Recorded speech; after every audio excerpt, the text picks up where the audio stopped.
All right. So I want to thank everyone for coming this evening.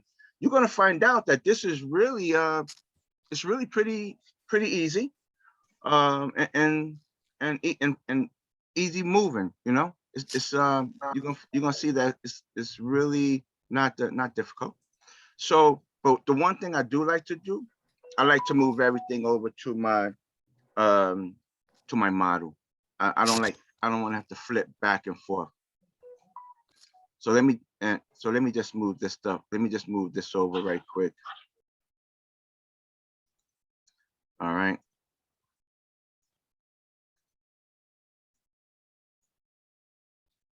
All right, that's the T12. I could get rid of this one now.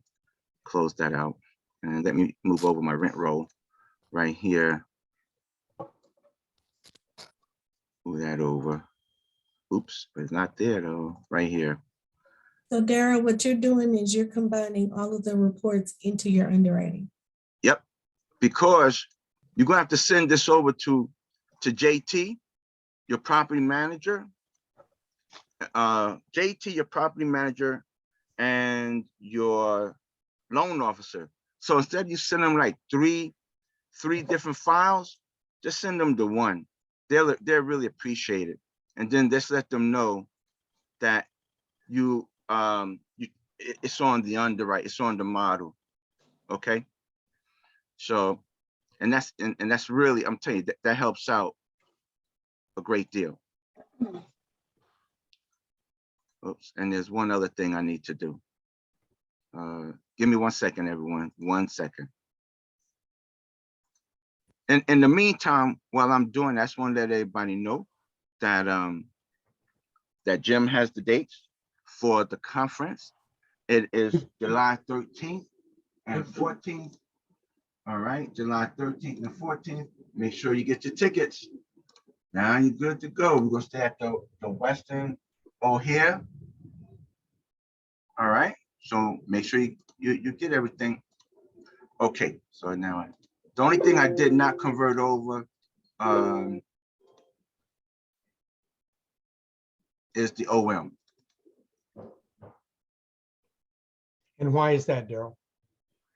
I didn't need to convert that to PDF. I just have it open so I can access it to fill out some information on the property. And the OM is not easily transferred into an Excel spreadsheet. Yes, yeah, no, And, that thing look good. yeah. That thing will look gibberish like crazy. You'd be like, what in the world? So the T12 in rent roll, you can what they commonly call parse and put into the spreadsheet. And if the columns don't align the way you want them to, you can rearrange them. But on an OM, that's something that everything is written like a book in plain language. So it's very, very difficult to transfer that information into a spreadsheet. And the OM is the one thing that you have to pick and choose the pieces and put them where you want them to be. Yep. You also have to verify the information that's in the OM. Yeah. So, okay. At first, I wasn't going to really worry about this part because I think everybody really knows how to do this, right? This information here, the investment information comes from the OM. Not unless you have an application like CoStar where you could pull all the data from CoStar. Oh, before I get into all of that, do not type in the black. I'm going to say that 1,000 times. Do not type in the black. I'm going to show you one exception. Do not type in the black. I don't care what's up here. I don't care what it says to ask you for up here or anywhere. Do not type in the black. Okay. So where is the exception that Daryl's going to say? You could type in the black. If any of you have downloaded this model, and this is the latest version, V0.88, you're going to notice that this column of year 1 is in black. It's in black. I'm telling you right now, this is the only time I want you to change this to a blue. Why? Because the reason why it is black, when the pandemic hit, a lot of underwriters were not doing anything in the first year. They weren't doing no rent growth. They weren't doing anything. So it was black, and that's why it's black, so that you wouldn't do anything. Also, I'm gonna have you change a couple of things as I'm going through. So I make sure you get a copy of this recording, because when you download the original, I want you to make only these necessary changes. Okay. Now, if you ever need help, I'll be more than happy to help you. But if I see a $ or division signs in any of these things, I know you done typed in the black. Automatically, I'm going to say you typed in the black. Okay. So do not do what? Do not type in the black. Okay, let's get started. Daryl, Yeah. did you tell everybody where they can get the model from? Oh, I thought everyone know. Oh, listen. So for those who don't know, you can get the model from adventuresandcre.com. And no, I do not earn any commissions or fees from telling you to where to go to get it. No, I don't.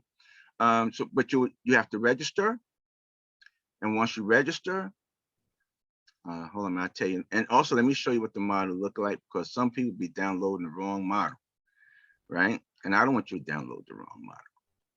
Okay. So when you come here, look for the one that says value add. Okay.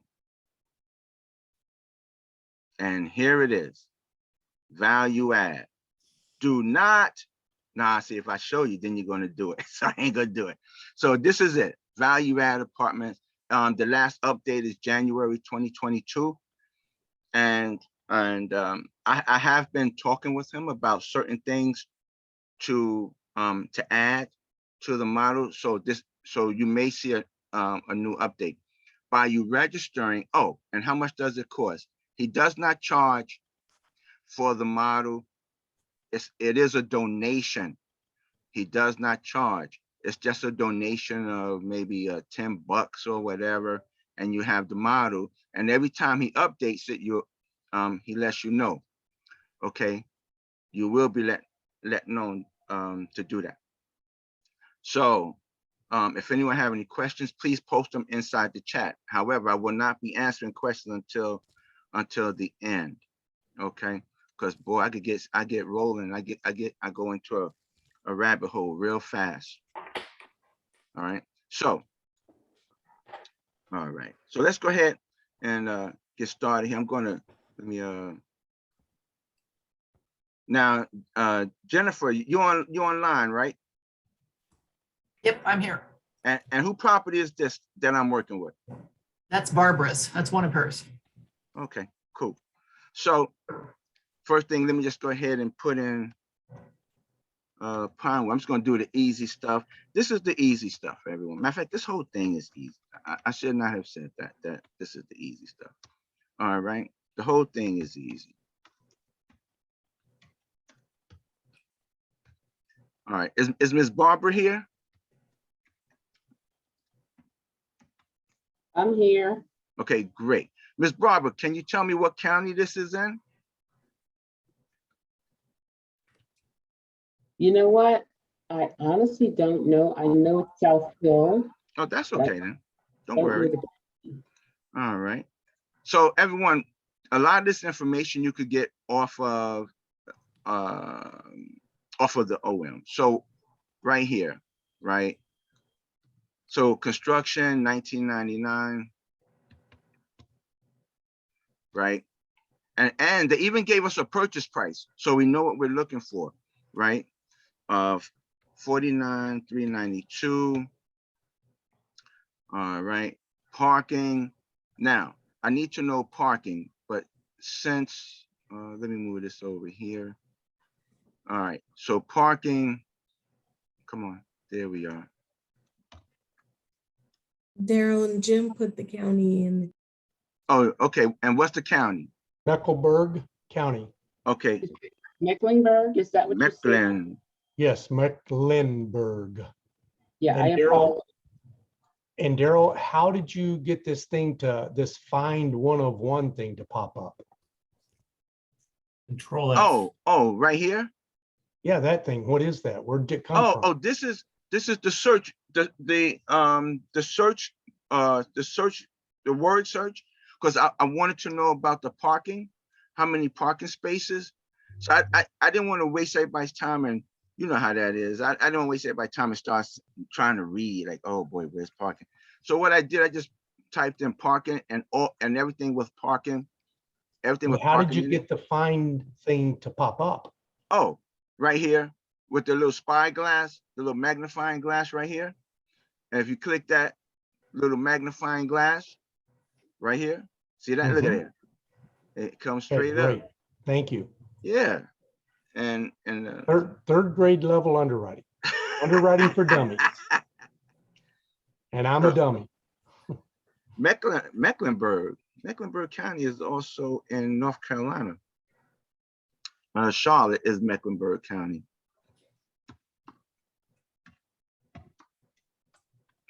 Okay. Now, if you don't have the information of buildings and all of that, don't freak out. Don't worry. All right. Number of buildings, six buildings. All right. And it looks So like for there's two Daryl, for spaces. those that are super detailed, when they do, if they do want to fill out that section, they can search on Crexi or LoopNet, correct? Yes, Crexi, LoopNet, or The county go assessor. to put the name of the property in Google and go directly to their website, and you could pull up that information, because this would be listed there. Okay. All right. So for the most part, we have the goody goodies, some of the little goody goodies in. Oh, so now here we go. Right. When you get to the analysis begin date, this date is the date that you're going to close, the date that you are going to take possession of the property. So if you're underwriting this, say in January, well, in March, most likely, if you count 60 days, that's 30 days due diligence, 30 days from the finance and raising capital. That's about 60 days, right? Don't worry about the extensions, just the 60 days, right? And put in, this is March, April, May, March 15th, April 15th, May, yeah. So you can just put in May or June, okay? And then it automatically goes out to 5 years.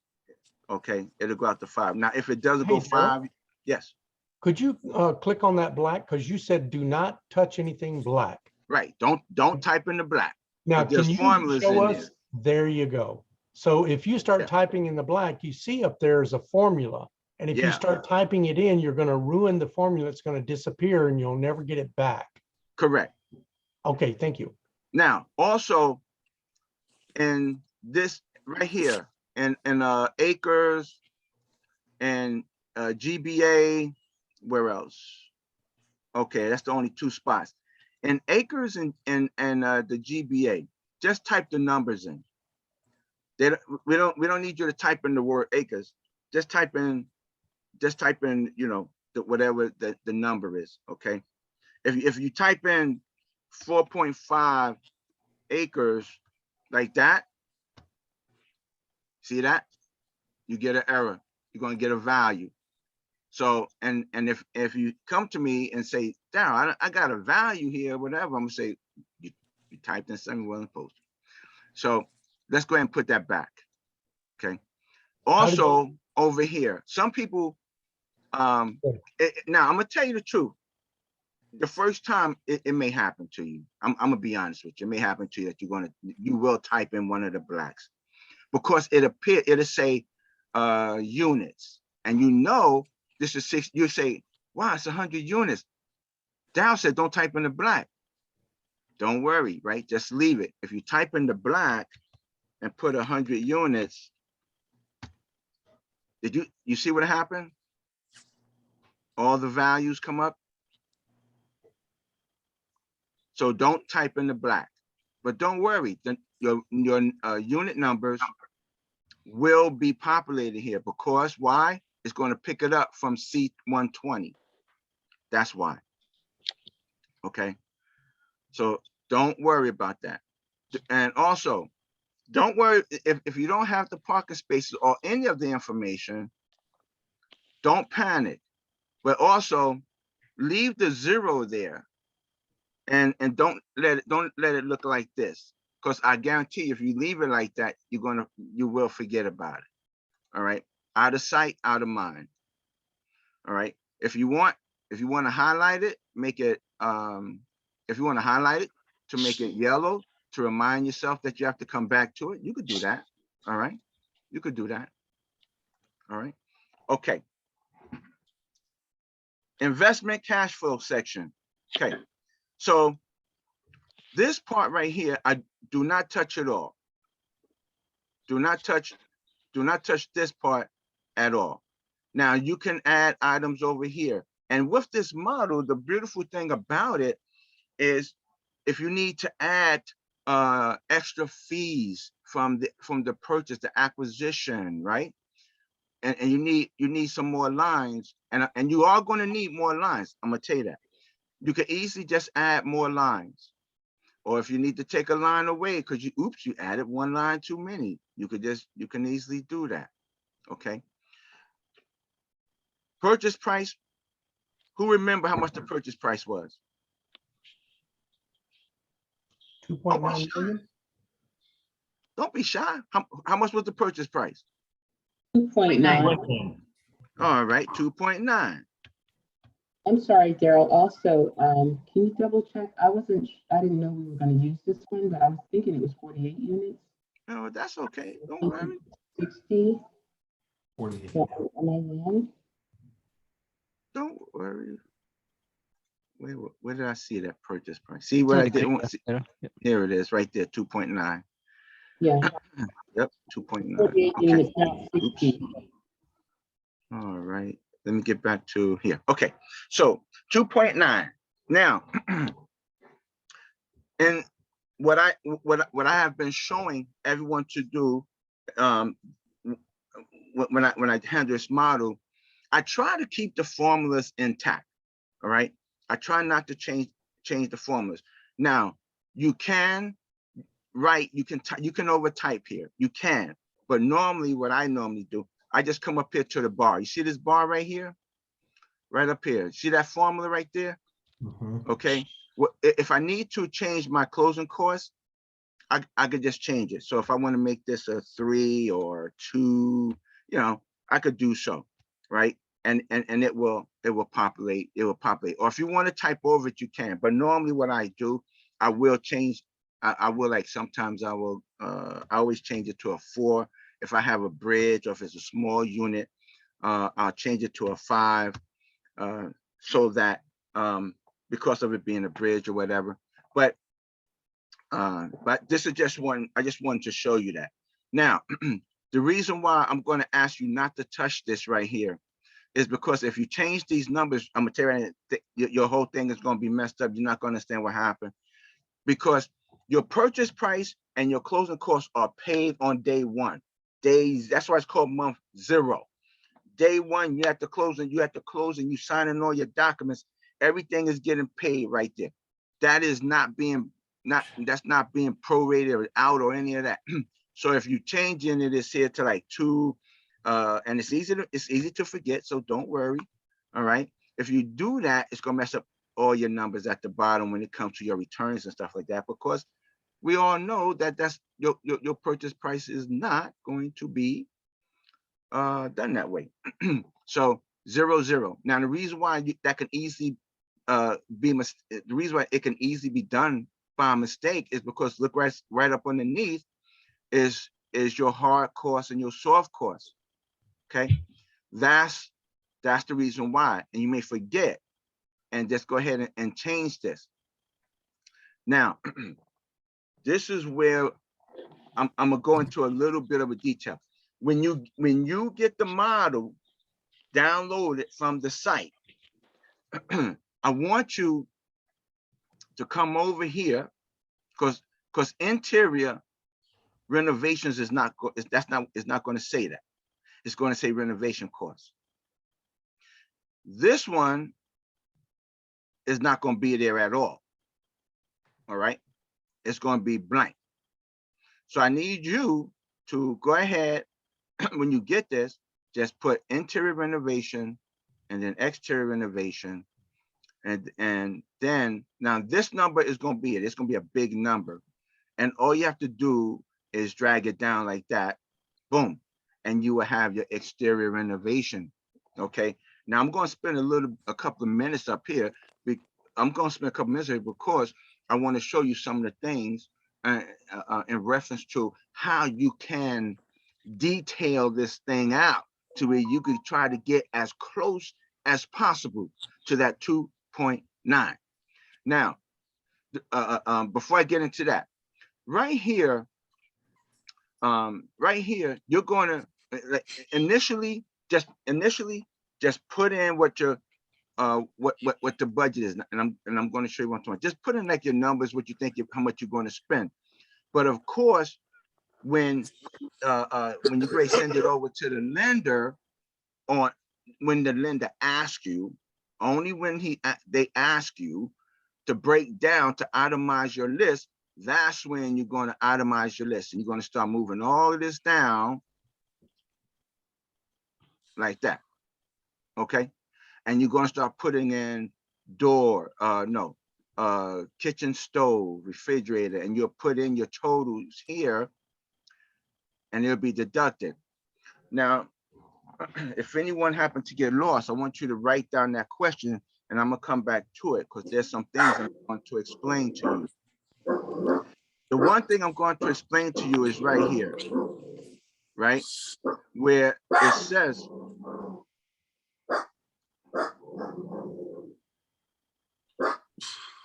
Hey, Reginald, okay,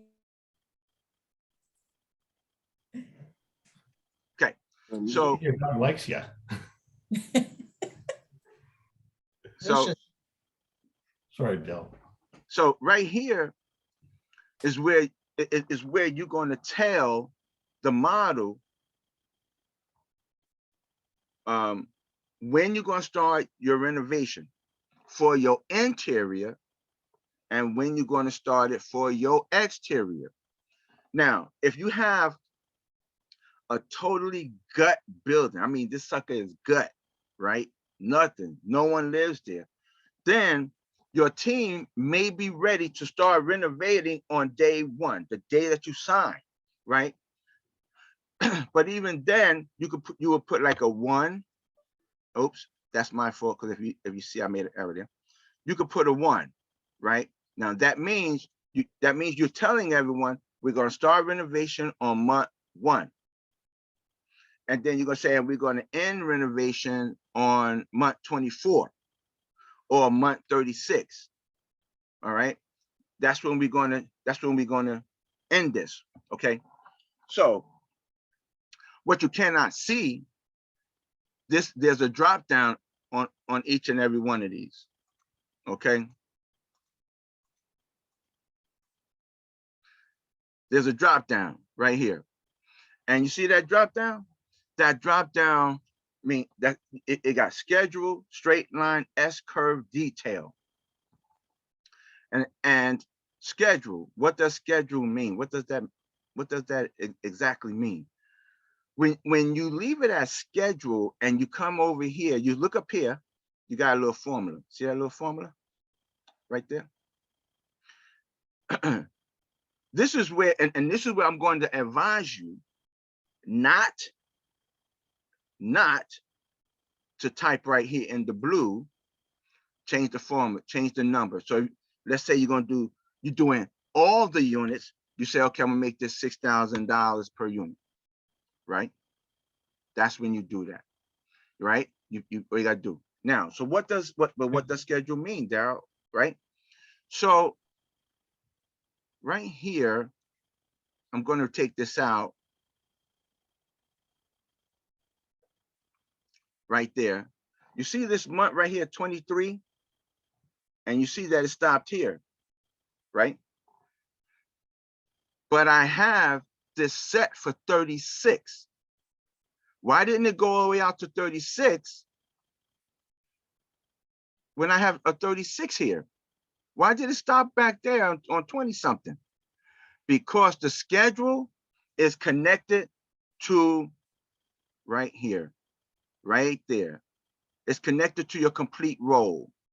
So if you change your complete roll to 36, and I have to jump down here, everyone, but I'm coming back because to show you, if you notice things change, if you saw that shift around a little bit, that 36, now when you go to your schedule, and the system will automatically see, look right here, see? All right, it's gonna go all the way out to 36. All right, that's just 36, but it's gonna stop 1 month shy because your roll is gonna start month 1, and that's how it calculates. Okay, now let's discuss now the next one. That's your schedule. Schedule is gonna let me also back up so that no one gets confused. If you hold your cursor down from on 10,000 starting in month 0, year 0, and count and go all the way out. Matter of fact, you ain't got to count. Just look at the cell. It's going to show you. If you look at that cell, it says 1R by 36C. That's telling you it's 36 months. Okay, but now I'm gonna show you something. All right, I don't use schedule because I'm not gonna. Again, even on my closing, I am not going to start renovation. If the building is gutted, I'll start renovation month 1. If the building is occupied, then I may not start renovation to month 2 or month 3. You may even say, you know something, let's just hold off on renovation till month 13. Then you could come here and change it to a straight line, S curve, or detail, right? Now, let me also tell you this. If you use schedule, if you use straight line, here's straight line. If you notice, let me put that back to schedule. I want everyone to keep their eye right here and these two. I'm changing this to straight line. You notice that went away. Now it says 1 month. Now it's exactly 1 month. Now it's 36. Even if I go down to complete roll, even if I change complete roll, it's not going to affect up here. Straight line is going to override complete roll, and it's going to stop at 36. Okay. Now, schedule and straight line is going to calculate all the units right here. It's going to take this here and calculate all the units. This is straight line, and schedule is saying I'm going to renovate every single unit. That's what it's saying. Here we go. S curve. I'm not going to touch the numbers in S curve, but you could look. And this is the beautiful thing. Let me hit view right quick, and I want to unfreeze this panel. Oh, I already unfroze it. Okay, I'm ahead of myself. With the S curve, what you can do with this model is say to the model, we're going to start low. You know how S goes. S goes just like S. The S goes like this, and then it goes up, and then it comes back down, right? If you look at the dollars, it starts low, then it pick up, then it pick up, then it pick up, then it pick up, then it pick up, then it pick up, and it goes until it hits its peak, and then look at that. It starts. You look at it. See there? Then it comes back down to 34 and it's done. So you can do an S curve. You may want to peak your renovations at a certain time or not. Now I'm gonna tell you something. Don't let this start start messing with you. It's easy to use. There's certain ones you're going to use, certain ones you're not going to use. S curve I don't use. I keep it I do a detail, or I'm going to do a straight line. And I will advise you to set this to either straight line or detail, depending on which one that you're going to do. All right. Now, if you happen to use detail, I'm going to ask you, before you do a detail, save this thing, change the name, save it, because when you do a detail, you're overriding everything. And once you and when you try to go back to schedule or try to go back to straight, oh, my computer.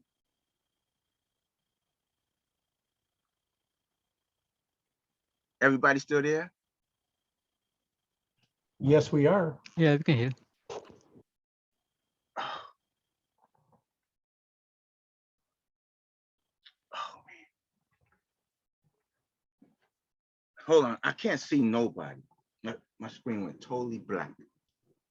So you can't even see your own model, Daryl? No, Okay, hold on one second. because we're still seeing. There it is. Okay, I'm Okay. back. Woo, man, that scared me right then and there. Everyone, I'm gonna have to close. I just have some stuff open. I need to close some of this stuff out. And actually, everyone, I gotta buy me another computer.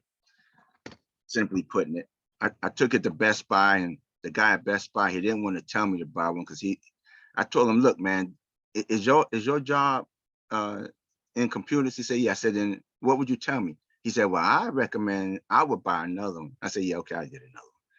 I have to get another computer. But anyway, see me going down the rabbit hole, everybody. So before you do the detail, I want you to save this under another name, because once you start your detail, you're overriding the numbers. Okay. Now, when would you do a detail? When would you do a detail? So let's just say, for example, this really is 60 units, but you don't plan on renovating 60 units. You only want to renovate, say, 30 units, right?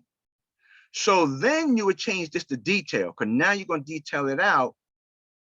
And down here, see this 60? Since you're only going to renovate half, you will make this 50%. Now, when I did that, hold on one second. I want to change this shit. I want everyone to see these numbers. All right, and that's a 12. Now, when you do that 12 down there, you need to do the 12 up here, because you're detailing it out. You need to be specific. Okay. So I'm not touching these numbers, everyone, because I don't want to mess up the model. But so I am. Let's say we're going to detail this thing out. So right here, I'm gonna come down, and I want everyone to keep an eye right here. Keep an eye over there for me, because I'm gonna make this a 0 again. Did you see them numbers change? See that? It went from 3 to 5. So what happens right here, if you read that, it says percent renovated. The wording is going to confuse you. You're going to say, but I didn't renovate. Don't worry. That what you're telling the system is, I'm only going to renovate a certain amount. Okay. But you're going to get mixed up with the word, because you're going to keep saying to yourself, wait, that says percent renovated. And you're going to say, well, there's none renovated. Don't let that confuse you. Tell the computer, tell the model, I'm only renovating 50%. And that's what you put there. Don't let the wording confuse you just because it says that. All right. So let's say we want to renovate 25. Let's say we want to renovate 25%. So what you're putting here is 75. Don't worry about the realness that you're not going to do, right? So now you're only renovating 25% and you're only going to do one, right? 25% of this 60 is going to give you that number right here, right there. That's 15 units you're going to do. That's 25%. That's it. Now, I'm gonna leave that there. Okay. So let's say, now I want to change it back to 50. I want 2 numbers. There you go. Let's go with 3 numbers. So let's say that you're going to do half. So now you have right here. See how the model automatically calculates for you. See that half is 30 units, and it calculates automatically. 3, 3, 3. You got 2 here, then you got 2, but it equals 3. All right. All right. Real quick, is it just me or can everybody see down below, or is there a bar? There's a bar. There was a bar covering the bottom where you were looking at the average and the count. Oh, really? But It's gone? Yeah. Yeah. Alicia, I had it, but now it's gone for me. okay. Okay. Now it's at the My top screen is for at the me. top. It's at the top. Exactly. Yeah. Okay. Oh, So, there you go. It's good. okay. So here's the 30 now. This is the 30, but this is what you're going to do. So now you and your team got together. Hey, how many units are we going to renovate? We're only going to do 30 units. That's it. Okay. So tell the system now that we're only going to do 30 units. All right. So then you do that. Now suppose there were like 60 of these and 60 of this right here and all of that, right? Well, now you have now you got more units, right? And so what now in this instance, you're telling the system that out of the 120 units, you're telling the system, I am not going to renovate the 1-bed, 1.5 baths. I'm just going to leave them alone. I'm only going to renovate the 2-bed, 2.5 baths. I'm only going to do those. And it done calculated right here that you're only going to renovate 90 units. That's it. It automatically will calculate that right there. Okay. So when you have now this is the fun part, and this is what I love about this. You know how you get the you get the rent roll, and the rent roll. Let's see if it's on here. Oh, I forgot to add my filter. Uh-oh, and I didn't check. Oh, the like it's in order. Okay, good. So, yeah.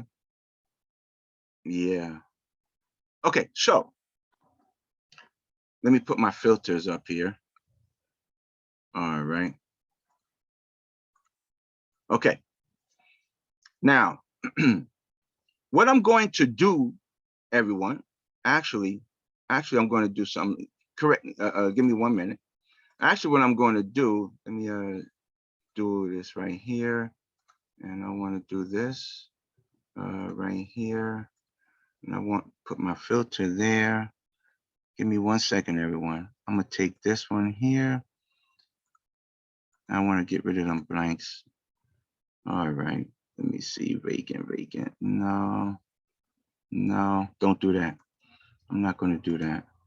Okay. I am going to have to. I'm going to have to create a tab right here because I'm about to make some movements. I'm about to make a little movement. I'm about to shift some stuff around that I don't want here. I don't want this here because it messes with my stuff here, right? So I'm just going to shift this over, create this tab right here, and I'll paste that over there. Okay, good. Now let me go back to my rent roll. Oh, that looks much better. Okay, so now, let me see. Occupied, I want rent. Also housing. The one thing you want to do, is make sure that your rents, the one thing I like to do is make sure that my rents are all online with my tenants' names. Okay. and I'm gonna show you. I'm going to bring up this. I know I'm here we go. All right, you see right here, vacant.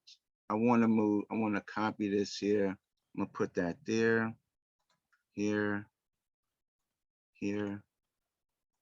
All right, this that's a little personal thing, everyone. Oops, I may have put that in the wrong spot. Let me see. Did I put that in the wrong spot? Put that back. Yep, I did put it in the wrong spot. All right. Give me 1 second, everyone. Let me just move this over. Where's the other one? It was only 3.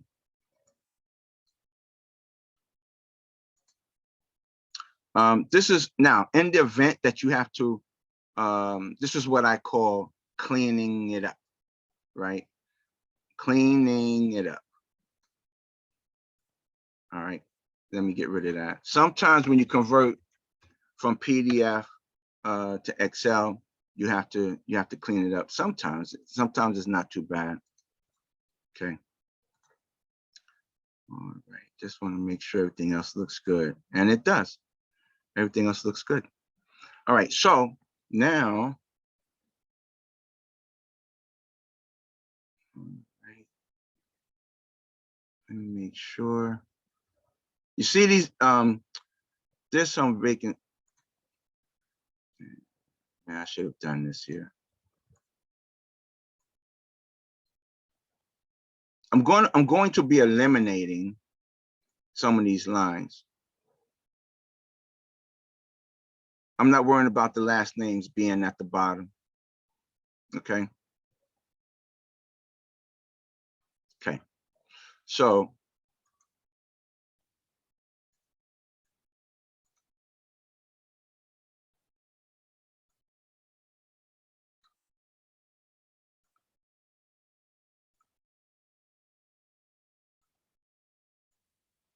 there. Good. Daryl, have no idea what you just did in those last 2 moves. Oh, okay. Well, I'll be moving fast sometimes, don't I? All right. So let me just go back just right quick. Okay. So let me Miss this is Miss Barber's, right? Correct. Okay, Miss Barber, I need to ask you a question. Yes. Because the reason I'm gonna ask you this is because I don't want to take up a lot of people's time. But hold on 1 second. Let me. Okay, hold tight, Miss Barber. Let me do this first. Okay, so you see these spaces in here. Okay, a lot of times if you try to use your filter, trying so that you can pull up only, say, pull up what you're looking for, such as square footage wise and all of that. Sometimes it's going to be it's not going to be able to get done because the filter, for some reason, it picks up the blank space and it will break. It will separate, not break. It will separate what's below.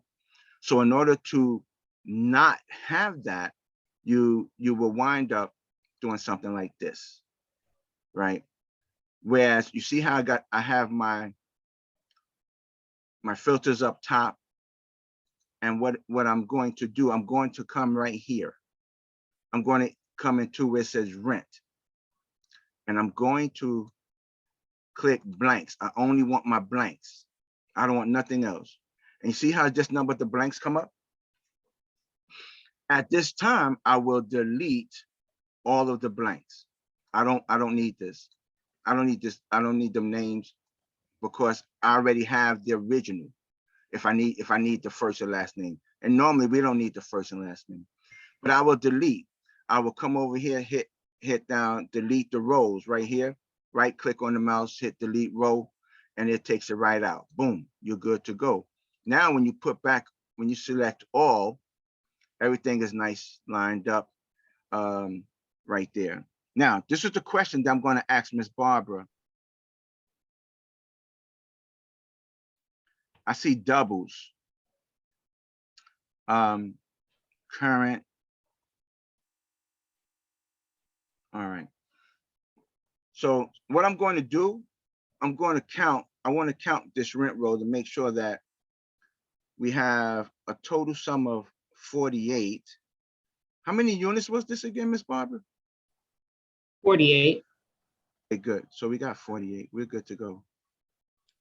We're good to go. Good. All right, Daryl, it said 61. How did you figure it was 48? Yeah, my count right here. Could you demonstrate, could you yeah. change your gray selection area and then show people how that count changes?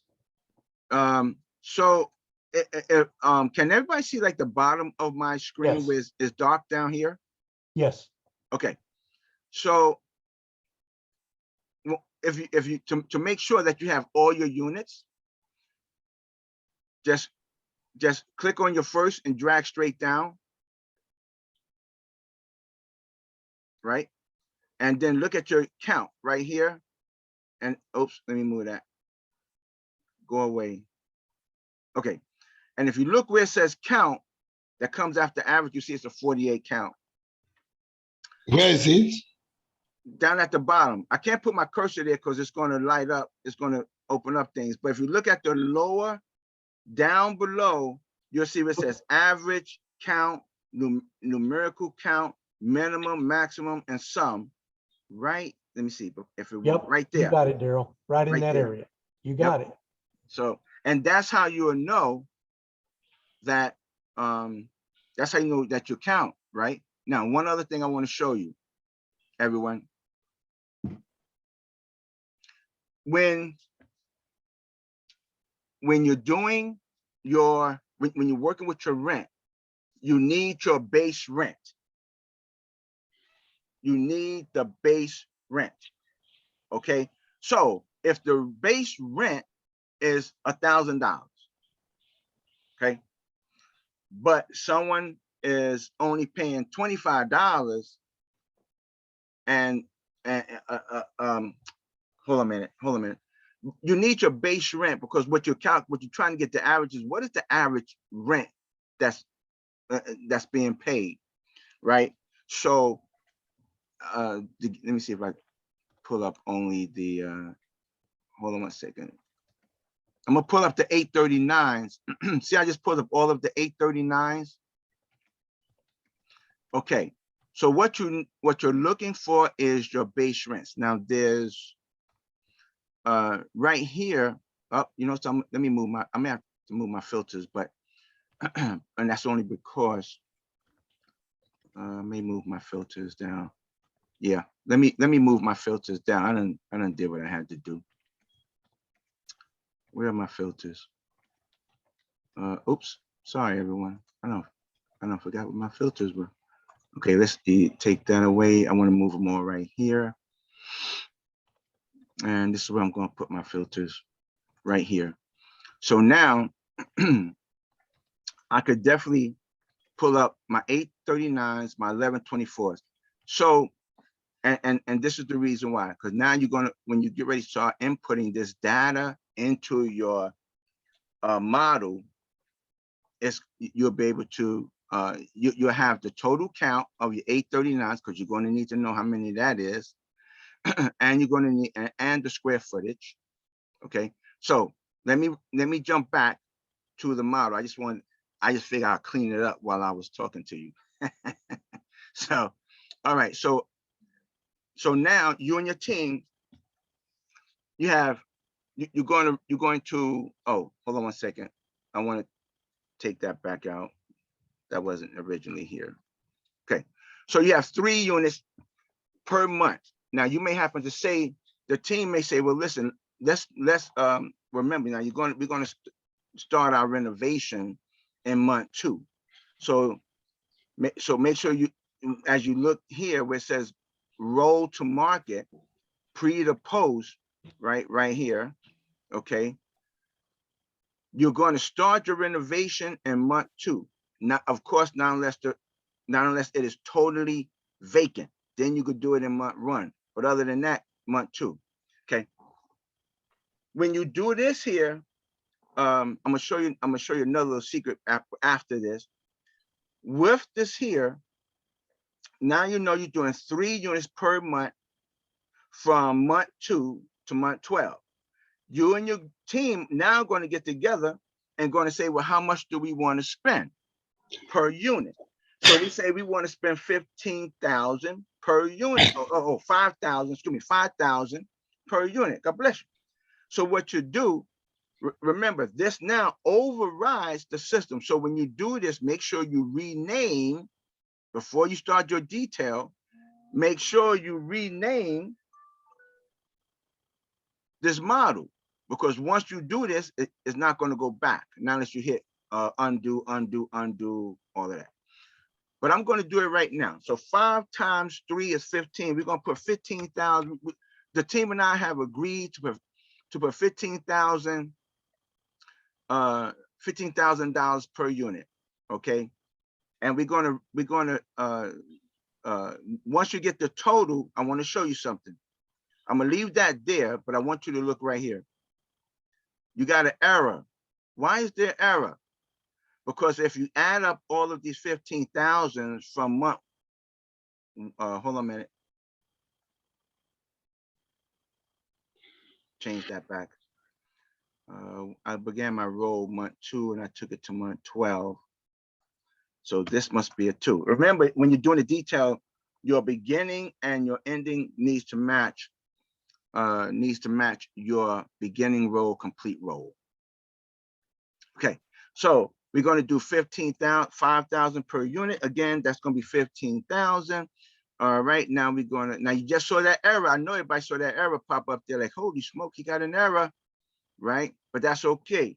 So what the computer has just done, it moved it. We're going to only spend $15,000 per month, starting month 2, ending month 12. The total amount, when you add up all of this, which is right here, the sum down here in that bottom my corner is $165,000. What you're going to do is come over to here and you're going to put 165. It just and now, so as you can see, it checks itself. It's this system checks itself. All right, you got an error, you did something wrong. Okay, so now you're only spending $165,000 on the renovated units that you're going to renovate, the units you're going to renovate. Okay, for your exterior, this is going to take into account of all the units. So you're going to do landscaping. You're going to paint the walls. You're going to put up a new roof. You're going to fix the stairwell. You're going to do all of that. You're going to put in security system. So for this, you still want to change this here from a schedule, although the schedule is going to pick up on a month 1. What we're going to do is run a straight line, because we're going to start this off in month 2. And the team and I have said, yo, we don't really need to rush. Let's just take our time and let's take it out to 24 months. Okay. Okay. So now you're only spending 7,000 per unit. And if you multiply that 7,000 times the total number of units, which is 60, it equals $420,000. Okay, 420,000. The system automatically does this. Don't worry about this over here. Okay, you need to just look at this. Okay, and okay, so now we're good to go there. I know I took you around and about, but I wanted to really explain this to you, because with detail, straight line, schedule, S-curve, you're going to have options to get yourself closer to the 2.9 million, because you may be off. All right. Please mute yourself. Please mute yourself. Okay. So now I think we're pretty good here. The only time once you start filling this in, you start doing your, once you having to tell the lender, I'm going to put in stoves, refrigerators, flooring and all of that. That's when you're going to start itemizing everything. He will see everything up front, and then, and you'll have it. If you're only going to, remember, if you're only doing 3 units per month, then you'll need to know how much per unit for the refrigerators, and you will do a detail again 2 to 12, and then you'll just add it up and just, that way, just subtract that down. That's what I do. Soft cost. if you're not doing a gut job, or if you're not going to go in and start tearing up walls, tearing up plumbing, tearing up electricity, needing an architectural design, permits, then if you don't need that, then just make these all 0. All right. You could leave your construction of 2% or 3%, whatever. You know, if your construction manager says, hey, we're going to do, we charging you 3%, then you just change it 3%. Or if you want to set that to a set amount, you may not know what the percent is. You can do that because it's in blue, and you may not pay him. You may not pay him all at once. You may schedule with him and say, listen, I'm only going to pay you when we every single month. So we're going to kick this off in month 2, right? And we're going to change this to a, you could do a straight line, because it's going to start in month 2. Okay. All right. Hold on one second for me. Hold on one second, everyone. Hold on.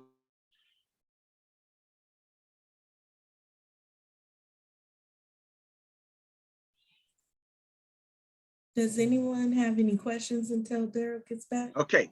So, Oh, never mind. okay. So we're going to go ahead. He's going to get paid. The construction guy or person is going to get paid. Now, when you get the model right here, okay, this one right here, operating reserves, what it is going to say is lender reserves. Lender reserves. I want you to change that to operating reserves. It's going to be in black. There's no formula tied to this, right? You could change the wording. I just want you to go over there and type in operating reserves. That's it. Okay. You don't need to do nothing else. Operating reserves. Don't touch nothing else. Okay. Now your operating reserves is the money, well, why was it called lender reserves? Let's answer that question. When the pandemic was going on, Fannie and Freddie required a year of principal, interest, right? And that's what they had required. I think it was, yeah, principal and interest. So they were holding the money. So that's where you have a lender reserve. But now we're not doing lender reserves anymore. However, a lot of us now are doing operating reserves where we're holding, some may hold 3 months, some may hold 6 months, some may hold 9 months, some may hold the years of reserves, which is 1 year of operating expenses, 1 year of debt service. Okay, if you're doing a year, right? And what you would do here now, I'm gonna hit the pause button. Boom, I'm pausing, right? Because I'm gonna stop right here for a minute. When you open up this model, do not use Google. It's not gonna work. This thing have macros in here, and the Google is not equipped to handle macros and micros and all the other rows. It's not equipped to do it. It's gonna mess it up. Okay. Also, if you're using this with Excel online, don't use it, because it's gonna, again, it's not equipped to handle the macros, the micros, and all the other rows. Okay. So one thing I do want you to do, this has to be opened up in Excel, the program itself. And what I want you to do is come over here to File. Can everybody still see my screen? I should have said this early on. File, come to Options, come up to Formula. I want you to see how this is not checked. I want you to put a check mark. Hit OK. What happens is when you, sometimes, not all the time, sometimes if it's not checked, you will have the numbers, and I'm not an Excel expert, everyone. I just like Excel. So a lot of times what happens is when that particular interactive is not checked, your numbers could run in a circle of motion. In other words, it's going to come out where you're going to see a line, you're going to see a blue line coming down. It may come down, say, to somewhere else, or it may shoot straight across. And that's because it's not able to calculate. So when you, by you checking the iterate active, it is able to calculate. Now, the one thing I'm going to tell you, I know it's easy to just hit equal, add your expense, and add your debt service. However, don't do it, because it's going to, for some reason, it doesn't like it. This model does not like when you do that, and it messes up. It will all of a sudden just mess it up. So don't do that. You don't have to be exact. Just look at your debt service.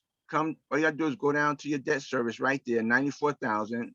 Look at your expense right here, 385. Add them up to just estimate, 400, 500,000. And then that's what you just type right there, 500,000. Okay. So here, 29,000. Now you'll see there's a formula up here.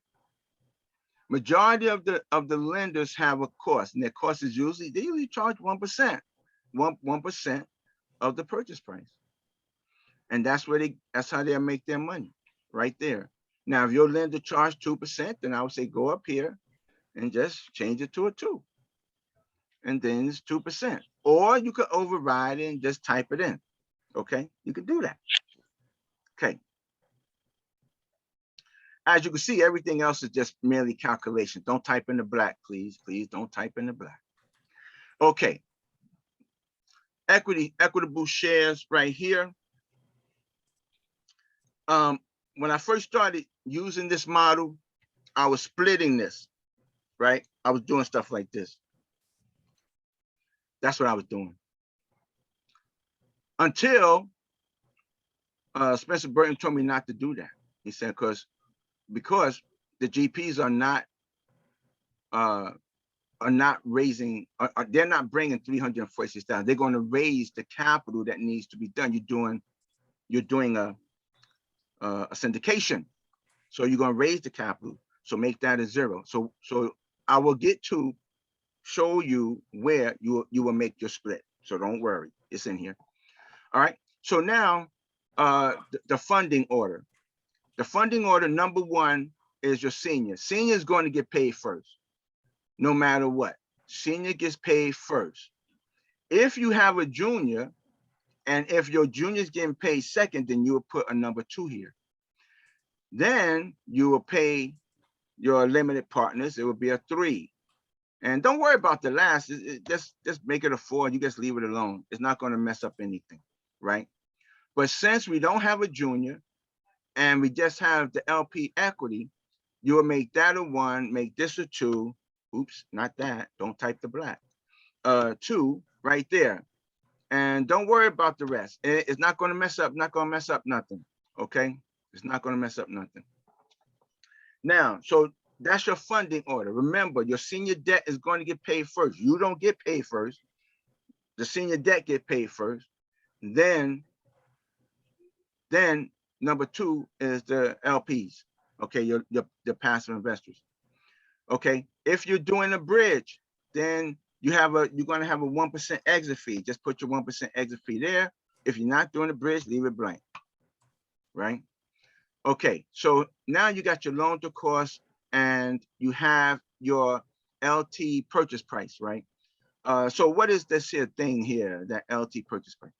So the one thing about this model is he have made this model to where it calculates itself. So so what do I mean by that? Now, I'm doing a stabilized asset. I'm not doing a loan to cost. Okay, so since I'm not, so first we're going to do a loan to cost though. Here we go. 75% loan to cost, and it will automatically calculate. It will automatically calculate what you're going to raise here. Well, if you're doing a bridge, you'll have a 1% here. Right now, remember your not remember, but up top here you'll have your IRR, your equity multiple. Okay, and then down below you'll have your cash on cash. It'll show you that.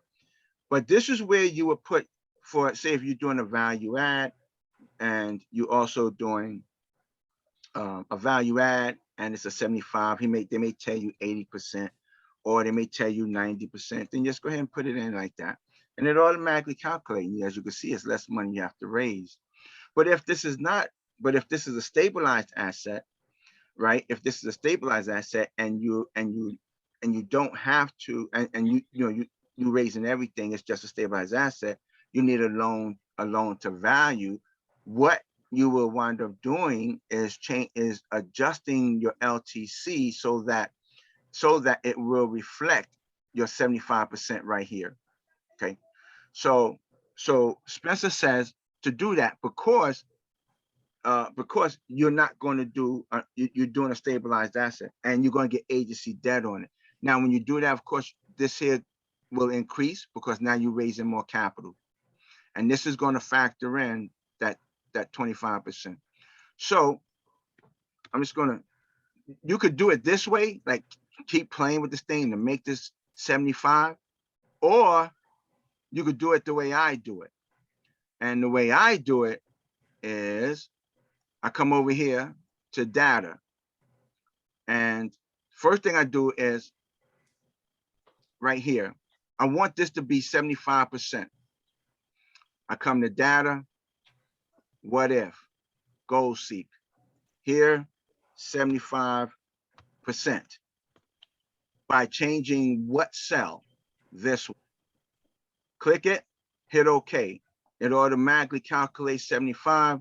There you go. Now you got to raise $1.7 million, or just say 2 million or 1.8 million now. That's what you got to calculate. I mean, that's what you got to raise now. Okay. So now, of course, let's go back to, I want to go back to right here. No, I'm just going to change 75 right there. So we're going to do a bridge. Right here is your loan terms. You got your senior and you got your junior. If you don't have a junior, don't worry about it. Leave it alone. It's not bothering you. Leave it alone. But here, if you're doing a bridge, let's say you're doing a 36, right, with 36 IO, your interest rate is 4.5, right? So what I normally will do, if my lender tells me that my interest rate is going to be, say, 4.25, no, 4.5, no, 4.75. I'm going to bump it to 5. I may even go to 5.25, only because I know that interest rates fluctuate up and down. And by the time we get ready to, and by the time we get to that closing, guess what? The interest rate may be up. So if the lender says, well, hey, 4.5, I could get you, I'm going to write that probably for, yeah, most likely it's going to be a 5. Okay. And now, if you see that your numbers are looking good at 5, when you reduce to 4.5, it's going to look even better, right? Because you're being very conservative. So this is what I normally do. I never underwrite my properties at exactly what the interest rate is that's been quoted to me, because a lot of times you get to that closing table, that interest rate done going up, you in a pickle, right? So you to be conservative, underwrite it a little more. So now that will take care of that. If you have a junior, then you implement your junior. Now, the one thing I love about this thing is right here. You see that flex rate? You got the flex and the variable. Look at it. If I do a variable, look straight across, everyone. Right here. And he even puts a link here where you can see financials to see what the bar is. And I may be pronouncing that wrong. I've only had to use this once, and that was a long time ago. I haven't had to use it since. So when did I use it? What happened was I was told that let's say let's change this to a 60. I want to see what happened here. Okay, great. No, okay, hold on. I want to show y'all something. You see that? You see that right there? Okay, the reason why I got that message, look what I put. I put 120, right? I put 120. Your sell month is right here. This is the sell month. month 60. So if you put 120 and it sit at 60 here, it's not going to let you, that little ding thing going to come up, ding, like that. So you need to adjust this to 120. All right, but we're only going to do 60. And I want to show you something. So what I had to do, I was told one time, Darryl, what's going to happen is for 36 months, your interest rate is going to be 4%. And then on month 37, it's going to drop to 2.5. And you're able to actually adjust this here. So if the annual rate is a 4, then just adjust this number here. Hold on a minute. Let me make sure I'm doing this. Oops, not that one. Oops, hit that. I just want to show you. You see how I just added that little bit and it changed it? All you would do is adjust. All you do is adjust this number to where this would equal 4. You would take it out. If they tell you 36 months, you could take it out to 36 months. And then on the 36 month, right? On the 37 month, they just told you it's going to drop to 2.5. You would then adjust this number to where it's 2.5, and you would take it out to the rest of the 60 months. That's what you would do. Okay. But I don't know if anyone ever have to do that. I don't know. But I had to do it. I had to do it one time. Okay. So that's the only time that you really have to mess with variable and stuff like that. Other than that, we do, let's say you're doing a 3 + 1 + 1. Hope I'm not getting too boring to y'all. I know stuff could be boring. So if you're doing a 3 + 1 + 1, then what you're going to do now, 3 + 1, what is that? 3 years, and you have 2 1-year extensions. 3 years, and you got 2 1-year extensions, right? Now, but you want to see, can I refi after 3, right? Because if you say, well, I'm just going to do nothing but straight, let's say we just going to do straight 5 years, right? Then all you have to do is, because you're going to rate lock this, then you can just do straight 5. You don't have to worry about it. But suppose you're going to do 3-year refi, then hold it for 2 more years, disposition out. So what you would do is hit refi.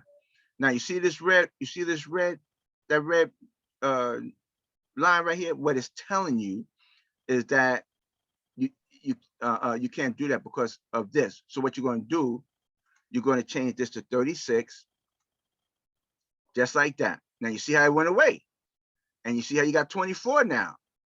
It even calculated 24 for you, because on your 2 extensions is going to be IO, right? Don't worry about this. Now, this is where interest rates are going up. So if you underwrote this at a 5, you need to adjust, because you're going to say, well, hey, 3 years down the line, 9 times out of 10, interest rates are going to be higher. Holy smoke, I better make this here like a 5.5 or 5 1/4, whatever you want. Okay. But don't worry about the junior. You don't have a junior. Okay. So I just did that. Now, this is where you say, okay, I can get a 75% LTV, right, on the refi. So you come over here, you just readjust the LTC to make this 75. Now, I never changed my numbers down below, and it would take me forever to get to 75. But once I put the unit mix in, you'll see exactly what I'm talking about. So, but for now, we're just going to leave this alone. Okay. All right. So now we get into it now. We get in there, everyone. We get in there. You can see we're moving right along. Right. Okay. I want to show you something.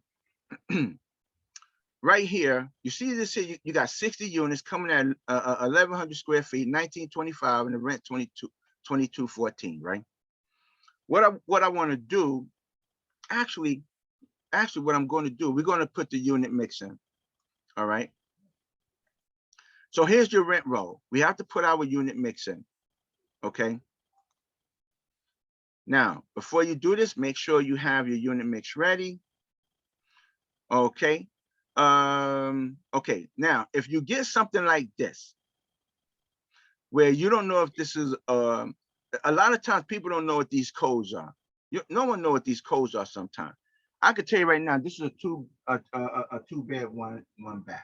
Most likely that's 2 bed, 1 bath, 2-1. But you're not for sure what these codes are, right?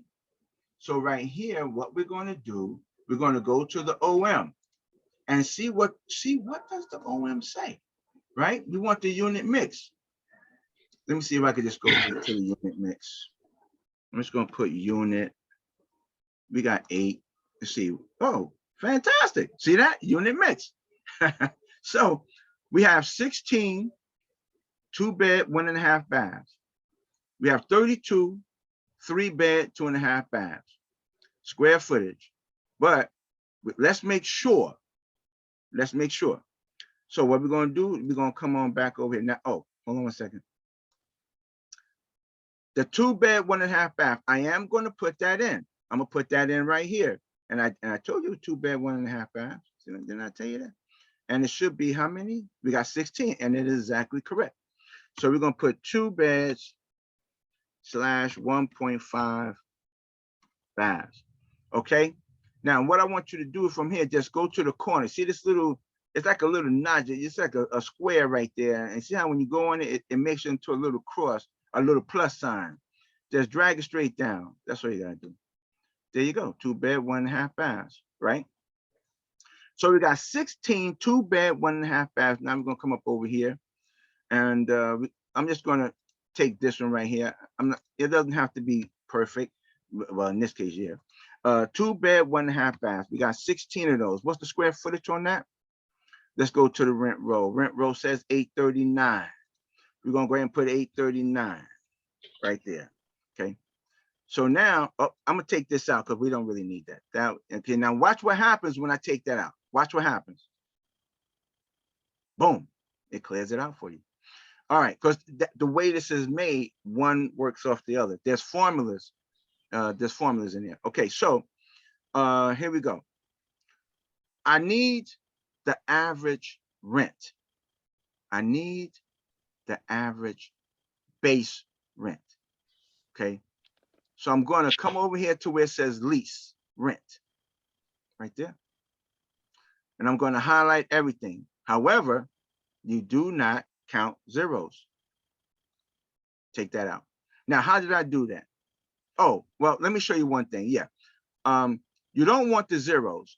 Just come here to your drop down, uncheck the zeros, and you got everything else. Now, right here, you look at your average, 466.33. Put 466.33. Okay. Now it's going to populate. The way this model is set, it says it populates that your rents it has like an expectation, but you're going to override that. Okay. So I want to know what is the highest rent that's already being paid from the latest or the newest individual that moved in, right? I don't want to go back 1 year. Somebody's paying $1,300 1 or 2 years ago, and then today, you're looking at someone paying $750. You want to get, you're looking for a trend. You're looking for a trend. That's what I wanted to say. So right here, what I normally do, I will come over here to my move in, move out column, and I will look for 2022s. And if there's no 2022s, then I'm just going to go back in time a little bit to I'm gonna look for February, January, and if I don't see 2022s, I'm gonna look for December, right? And I'm gonna uncheck that, and I'm gonna say, okay, here, and it's going to give it to you in order. See that? Look at that. It's in order, right? So I'm gonna click December. I don't want no one that moved in here. I just want to see, okay, here's another 20, but I know that's a little far back, but I need to try to, I need to try to see a trend. Now I am going to check for a trend, but I want to see this right quick. What was the rent that the last person paid? $550. Before then it was $475. Okay, now that's pretty good, but I want to see something now. Right here, now I'm gonna highlight all of it. I'm gonna go oops, here we go. Oops, right there. Right now, if you're looking for a trend, then let's see if you can find a trend where, hold on a minute, it's not going to let me do it. Okay, so it's not going to let me do it, and I think I know why. But what I want to see is a trend. Let me see if I can do it the other way. Yeah, it did. Okay. The reason why I do that, I want to see if the rents are going down or the rents going up. So if you look right here in December of 2021, matter of fact, yeah, I could use this right. Let's use this here. All right, 2021. If you look and see like 450, 500, 525, 530, 555, 600, 700, 800, you see a pattern that the rents are going up. Now, suppose it was 8, 7, 6, 5, 4, 3, 2. Then you're going to say, whoa, rents are going down. And if it's a mixture, you know how you look at charts and it goes up and down and up and down. What I try to do, I look at who moved in December and what rents were they paying. Then I'll go back and see, well, who else is paying the highest of the rents. So here, the last person moved in was in December, and it was 550. And from what I could see, you got one. Let me see, this person here. Well, that's back in 20. Lease start, but look at it, he got a lease start. He got bumped up, but he went up for some here. Close. I would use the 550 in this case, but now what else do we have to do? What else do we have to do? We're using the 550, that's okay. But you should always verify. What that means, you could check with, if you have a system that can do a rent comp for you, then you could pull rent comps. What else can you do? You could go to apartments.com, right? Go to the area. Apartments.com have the capabilities of doing a radius and a polygon. Okay, just try to see what the year of those properties are. What's another thing you could do? You could do mystery shopping. All right. You could go to apartments.com and pull in your radius, look at the buildings, grab some of them buildings there, and you could find out what rents they're charging, what's the square footage, what's included with the rent, right? Do I got to pay for the pool? Am I paying for the electricity? Am I paying for the gas, right? And they will tell you, right? They will tell you. But if you just want to get an idea, if you just want to say, okay, well, let's just use, we know that people are paying this right now. This is what we're going to use. Let's hold tight to see if we could bump rents, but let's see if we can make the numbers work with just what we know people are paying right now. So you know that they're paying that. Okay. Let's go to the next one right here. 32, 3-bed, 2.5 baths. 3-bed, 2.5 baths. I'm gonna pick this one right here because it's already there for me set up. So 3-bed, 2.5 baths. I don't forgot the number already, so I'm gonna go back. 32. So we're gonna put 32. Oh, I don't forgot. Let's make sure too now. Hold on. Let's check this here out. 1124, 1124. Oh, why do I have only 3? I know there's more than 3. It's because of right here. I didn't open up the rest. There you go. So now we have 1124s. Oh, you don't have to drag down like that. All you have to do, in order to do that, hold control shift and hit the down arrow button, and it will go straight down.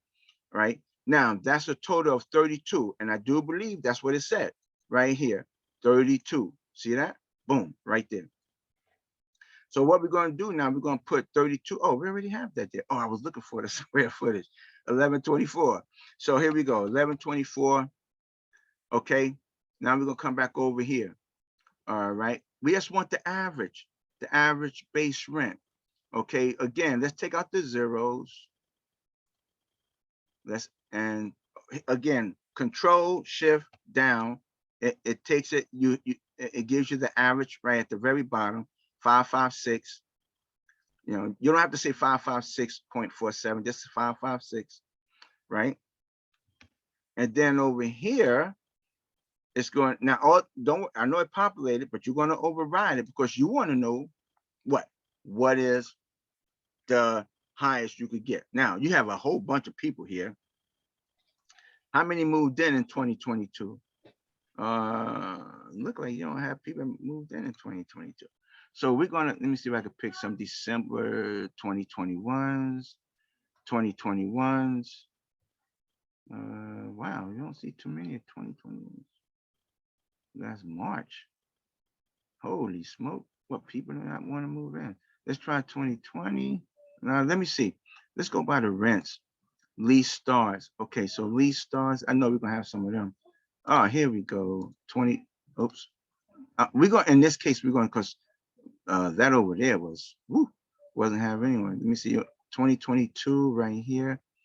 Let me see about this. The reason I'm picking December is because I'm just want to see what people are in a trend in November. So we have 630 here. That start in January, and then you got a 630. I will go with 630. I will go with 630. Now, of course, this is what they're already paying, but you will check with your property manager or your system or apartments.com or mystery shop to see what rents you can increase to. But for the purpose now, we're going to see what the numbers look like with the rents that are currently in place, 630. And as you can see, his system, the way it calculates is just about close to what the percentage of the growth is, okay? Now, this here is going to be a little magic trick I want you all to see, because it's going to come back to this right here. All right, I'm going to take this average right here, okay? And I want you to see what I'm going to do. I'm going to come down here to this empty space. I'm going to hit equal. I'm going to click on the 551. I'm going to hit the star button. And this is the current rent. So I'm going to come right here. And then I'm going to hit the 2%. And then I'm going to enter. And I'm going to do the same thing over here. Exact same thing I'm going to do. Why am I doing that? Why am I doing that? Why am I doing that? Oh, and I want to make sure, hold on. I want to make sure that this is, oops, I'm going to come right here instead. And I want to make sure that this is a currency. Okay, good. I don't mind the pennies and cents. So the question is, why did I do that? But and there's also other places I could have checked way over here, right? But I didn't want to. The reason I'm doing it here, as you increase your rent, as you increase these percentages, a lot of times you may happen to put 4% rent growth, 5% rent growth. And people say, aren't you being a little aggressive with that 5%? Well, the question is, what does that 5% convert to in dollars, right? What does it convert to in dollars?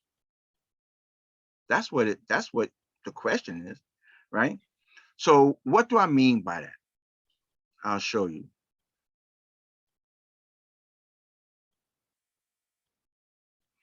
Right here, it says pre-reno, right? Which is nothing but your current rents. This is on a monthly basis. If you look at the difference between 466, 467, 468, 469, how much money is that? If you do it 12 times, that's 12 bucks. That's all that is. That's 12 bucks. All right. Now, if I put decimals in this, you can see it's like $1 and change. But the purpose of me doing this is to show the investors when someone says, well, a 4 or 5% rent growth is aggressive, 4 and 5% may be only $25. And I don't know where, I mean, this probably is in Virginia. Well, I'm gonna put it like this. I don't know anyone in the United States that's doing $25 rent increases. I don't. You're gonna see $100 or whatever, but not $12. So this is where you can show your investors, you can say to them, no, that's not aggressive. If I was to make this 5%, of course, it's only $27. And that's how much is being increased. That's how much of an increase you're doing every year, $27. Okay, so let me take that back. I just wanted to show you. All right, and the same thing here, 5%. That's $30. Okay, and you can you can go over to, again, I showed you pre, this is the current. And here is what you're going to charge for the renovated. And if you look, if you add it up month by month, you'll see exactly what I'm talking about. Okay, so just for purposes right now, I'm only going to make it 3% going straight across. All right, we're just going to stay very conservative on the motion. All right, that's it. And as you can see, it's not a lot of money. All right, so now you saw how I input the 16, the 32, the 838, the 1124. You saw what I did with this 466 and 556 and how I acquired the 550 and the 630. This right here, do not let yourself get confused when it says percent renovated. I want you to say to yourself that this is asking me, how many units am I going to renovate? So if you're only going to renovate 50% out of the 100, because these zeros, if you're not renovating these here, that's telling the system these are already renovated. That's what you're telling the system. They're already renovated. Okay, so we're going to put that back to 50% because we're only going to do 50%. Okay, let's move on. Lease month, majority leases are 12 months. You may be doing 6-month leases for yourself. Then you could do that. Just make it 6 months. You know, the average lease is 12 months, so we do 12 months, right? Now, for the this is concession free rent. For here, I always tell everyone that I'm working with to make it a 0 because I'm going to take account for any concessions and bad debt, loss to lease right down here. Now, when I get here, you'll see what I'm talking about. Now, for yourself, if you plan on doing 1 month, 2 month, 3 month, you can isolate that, but you don't. But here, they didn't tell you. They didn't. Here, I'm gonna say it's gonna be difficult to find out. Just use the concessions that's there and just factor it right there because it is a percentage of your loss. Okay, so for here, we're going to just make that a 0. For this particular, okay, so let me go back. I don't remember seeing any models. What I normally do is come here and I will look for a model. So if they're taking one of those units and making it a model, I will look there and something. I also look here because sometimes it may be mixed. No problem. All right. But there's no model units. There's no down units and so forth. Okay. So in that case, oops, I would just make that a 0. And I make this a 0 for myself because I'm not trying to put in. If you do have a model, if you have 2 or 3 units that's being used for a model, or you have 2 or 3 units that's one is being used by the office, one is being used by the maintenance guy, one is being used by the so-and-so, then yeah, then you'll put a 3 right there. Now, if you decide to keep one for office and going to put the other 2 back online, then you keep one and put the other 2 back online. All right. But in today's time with technology the way it is, you should be able to rent everything out. But again, it's your choice. You do what you want to do. All right. But for what I'm going to do, I'm just going to leave it as 0. So now we're going to come down here to the goody part right here. All right.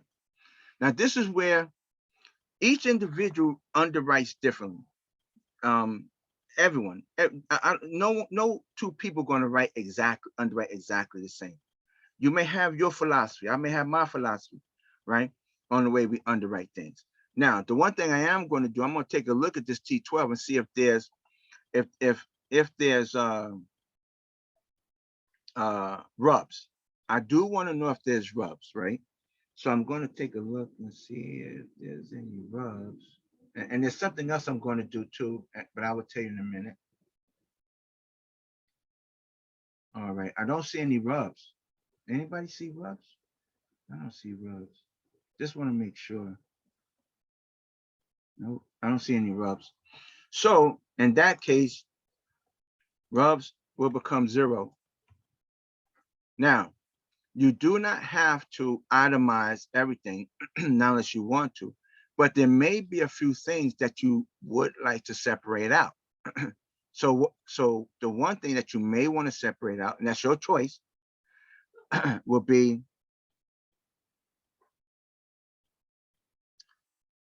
this housing section 8. Why? Now, normally what I do, housing section 8 can fluctuate. The person is living in it today, but they may not be living in there tomorrow. They may move out, and then you may get a market person. So that income may go away.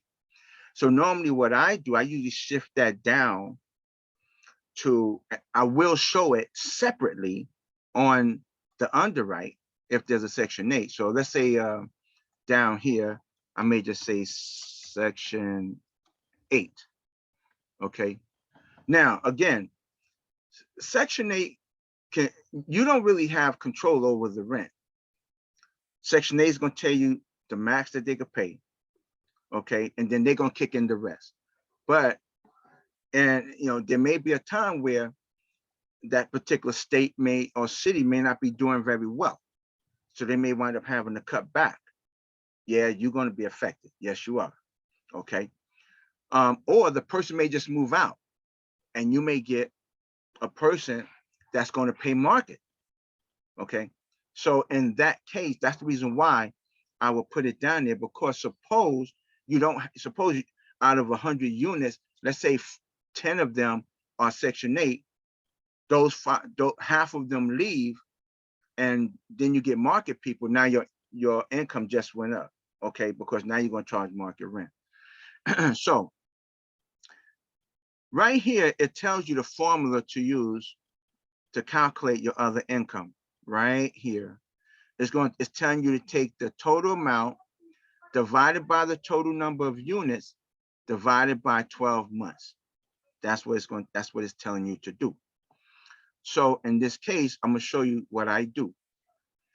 All right. First of all, since this is here, I'm going to put some space. What I did was, just put a line down like this here. What I'm going to do, I'm going to drag this right here. I just want to drag that, put that right there. All right. And then I'm going to delete that line and move it up. Now, as you probably look and, oh, somebody got some free month to month. A month to month should not be there. Month to month should be down here in other income. So I'm going to do that. I'm going to put a space. And I do this, everyone. I do this. All right. My space right here. And then I'm going to close this off. Now, you're probably saying, well, Dad, your numbers are messed up. I know.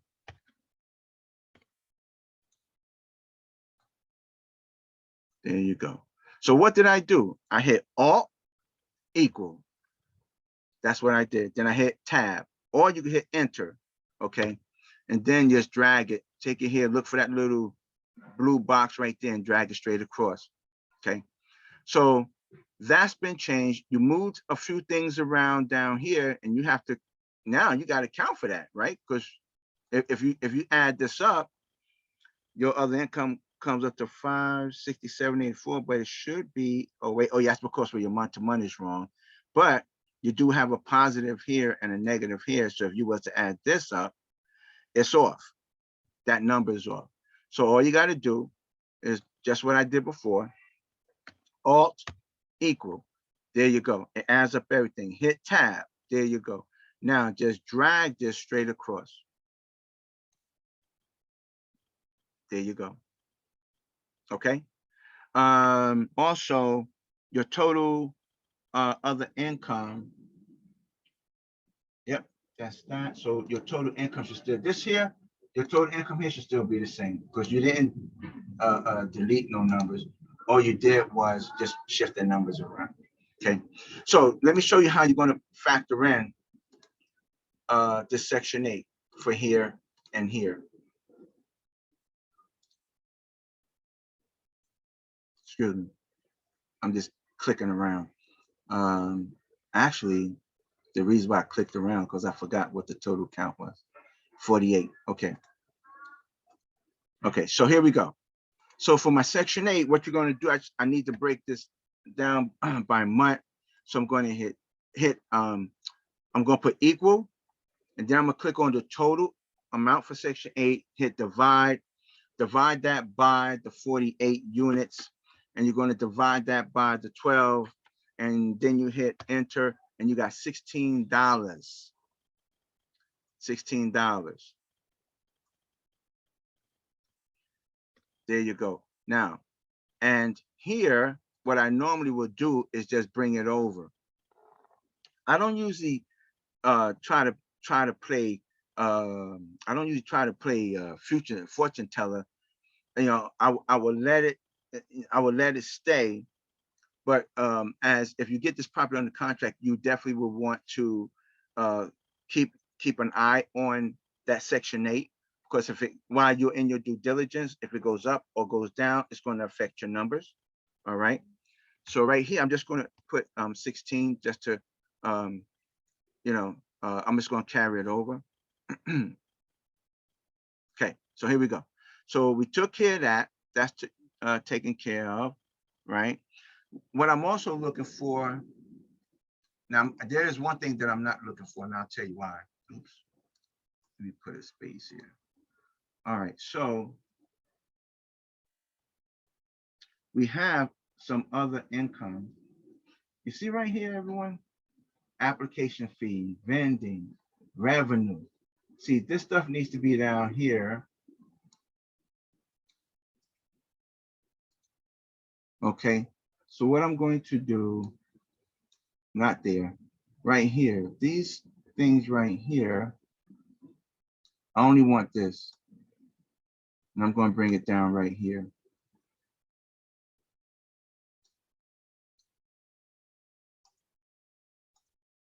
Okay. Oops. All right. That 24,6056 was the total that I moved from up there. Okay. I don't need that.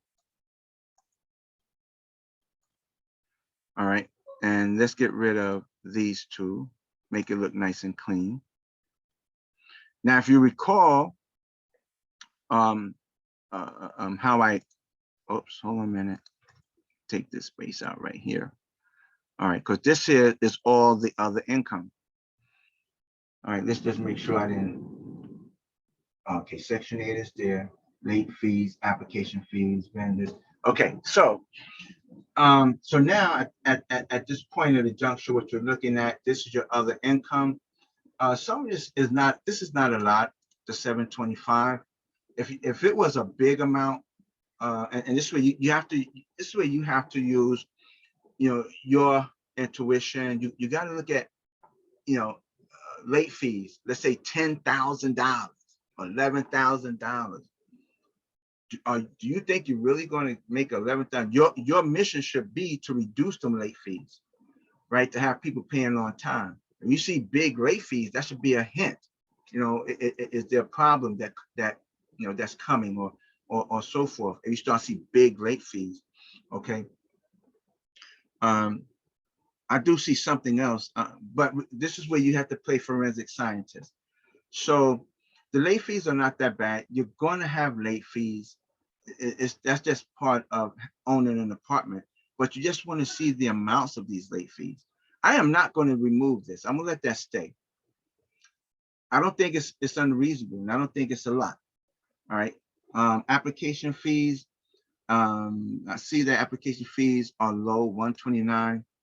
You could take it out or you could leave it in. For my purpose, I'm gonna have application fees. I'm looking at during the year, bringing new people in. I'm looking at people moving out. You should be accounting for that, right? So just a little bit, but not a lot, not a lot. Don't try to make it $20,000. All right, vending machines. That part you may want to take out, but it's only 132. It's not a lot of money. But if it was a large, like if it's too large, you need to say, well, suppose the vending machine breaks. Suppose the contract ends. Suppose. Because the one thing when you're doing due diligence, you want to see all the contracts. When do they expire? Right? So, but let's just say for the purpose of this right now, I'm gonna let everything stay. I'm gonna let everything stay the way it is. Okay. So this is my total other income, but I do have to do an alt equal because I already know that, I don't move stuff around. And there you go. So everything has been, everything is added, 48 units. Okay. Equal here, 48, 12. So, oh, sorry, everyone. There is something that I have to do that should not be there. One more. Okay. There's a negative. You see this delinquent right here? Loss to lease, bad debt, concessions, vacancy are losses. This delinquency should sit by itself. Now, if you notice, my numbers changed right here. That's because I did the all equal. So I pulled it out and I just move it up. The number's already adjusted. And if you look right here, it's not a negative anymore. Also,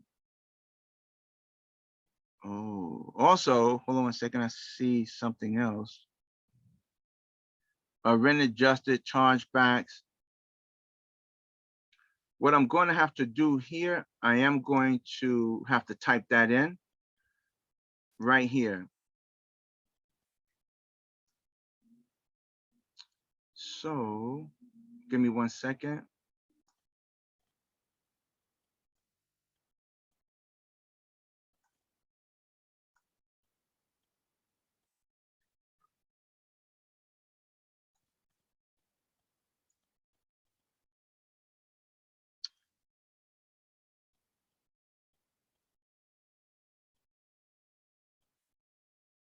Hold on 1 second for me, everyone.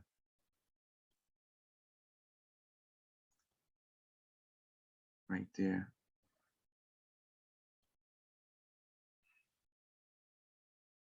What happened? You see how this is in the same cell? Yeah. I'm glad I did that. I just caught something.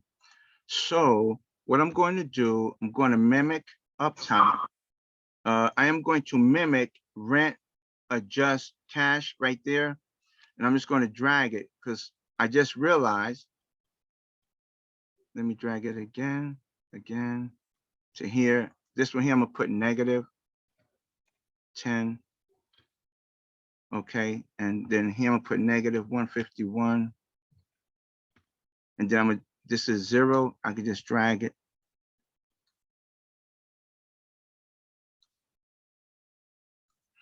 Hit Alt equal. Oops, I wanted to go the other way. I didn't want to do that.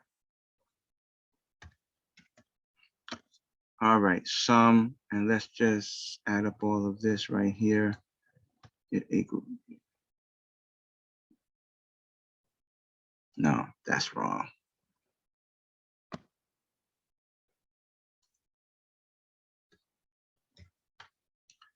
All right, take it here, right there. There you go, negative 161. And then what I'm going to do, I'm going to, again, I'm just going to take this here. Well, first, before I do that, you see these zeros right here? I'm gonna have to delete those out. Only there. Delete this because I moved it down below. And that is going to affect, just to let y'all know, that is going to affect the math.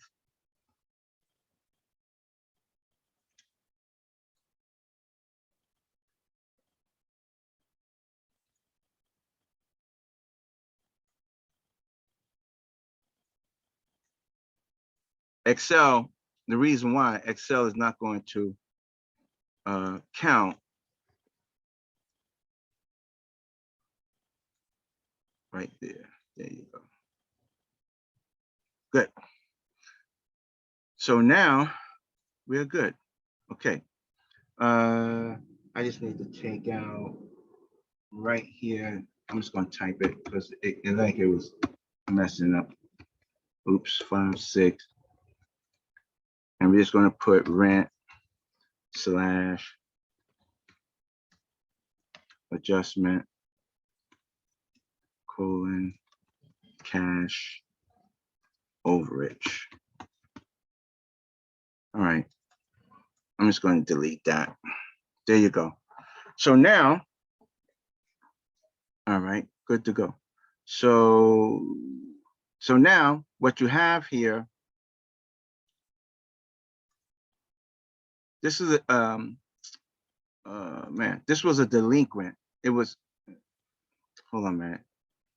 I'm not going to go back, but this was up top and it was a negative. As you can see right here, I got a negative 161, and I know that it was a delinquent payment. So here, I just need to readjust my numbers again, just to make sure everything is correct. And as you can see, now I'm just going to carry it straight across. We're good to go. However, I want to make sure you could do an audit 2531, and I will also do an audit here 37, and we're good to go. Here, total. So this is going to be my total other income, all equal. And that picks that up right there. Boom. Bring it straight across. Now, that's a loss. That is you got delinquent rent loss, which is your bad debt. And this other loss right here is what I moved. That was up here. I put it down here because this is a loss. However, your loss is going to be a little greater, and I'm going to show you how, and I'm going to show you why it's a little greater. Just because I move things around, none of this should have changed, but you can always check to make sure by just adding things up. What I mean, doing this right here, this is separate. Your other income is all together. And then you have this, and it comes up to the exact same thing. The 26,675.45 is the same exact thing right there. Okay. So now, so you're saying, Darryl, well, what are you going to do with that delinquent other income? Actually, I'm going to show you what I'm going to do. But this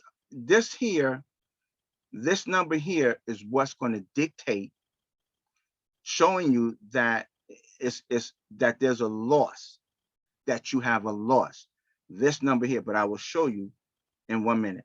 Okay, so other income, we got $6.42 for other income. Let's move here, and we're gonna put $6.42. And again, I just normally just carry it straight over.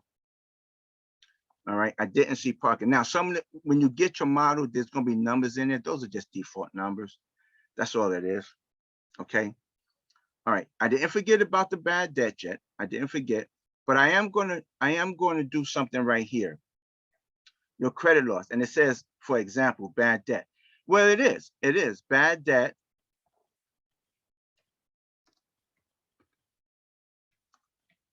loss to lease, and concessions. All right. And you can add that. And I know I said don't type in the black, but this is okay. So another exception. You could do it right here.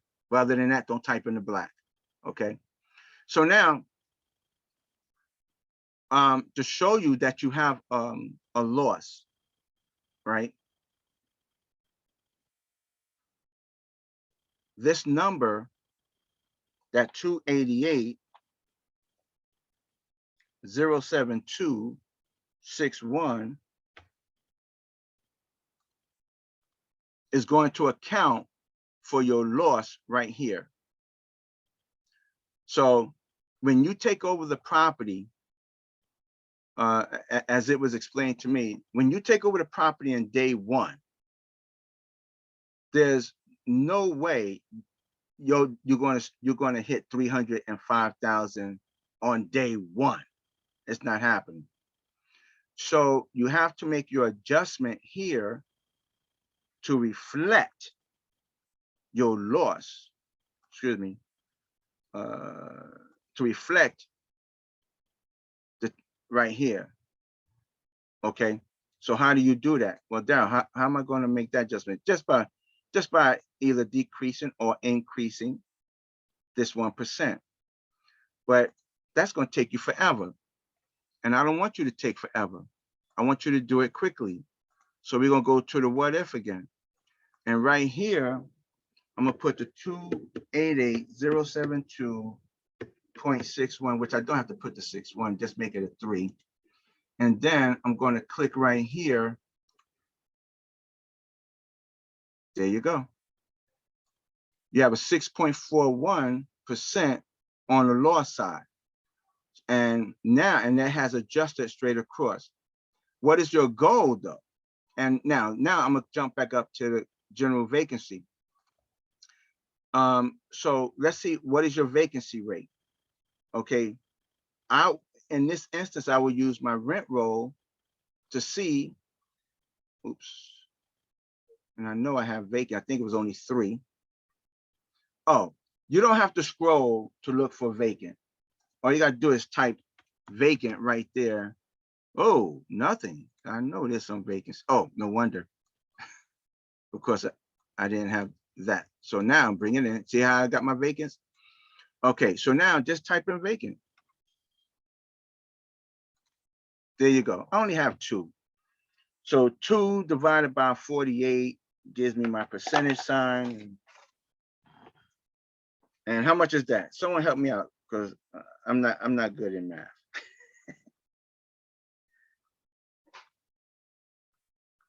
Oh, no one's going to help me. Y'all cold. All right, so 2 divided by 48, that's 4.16, right?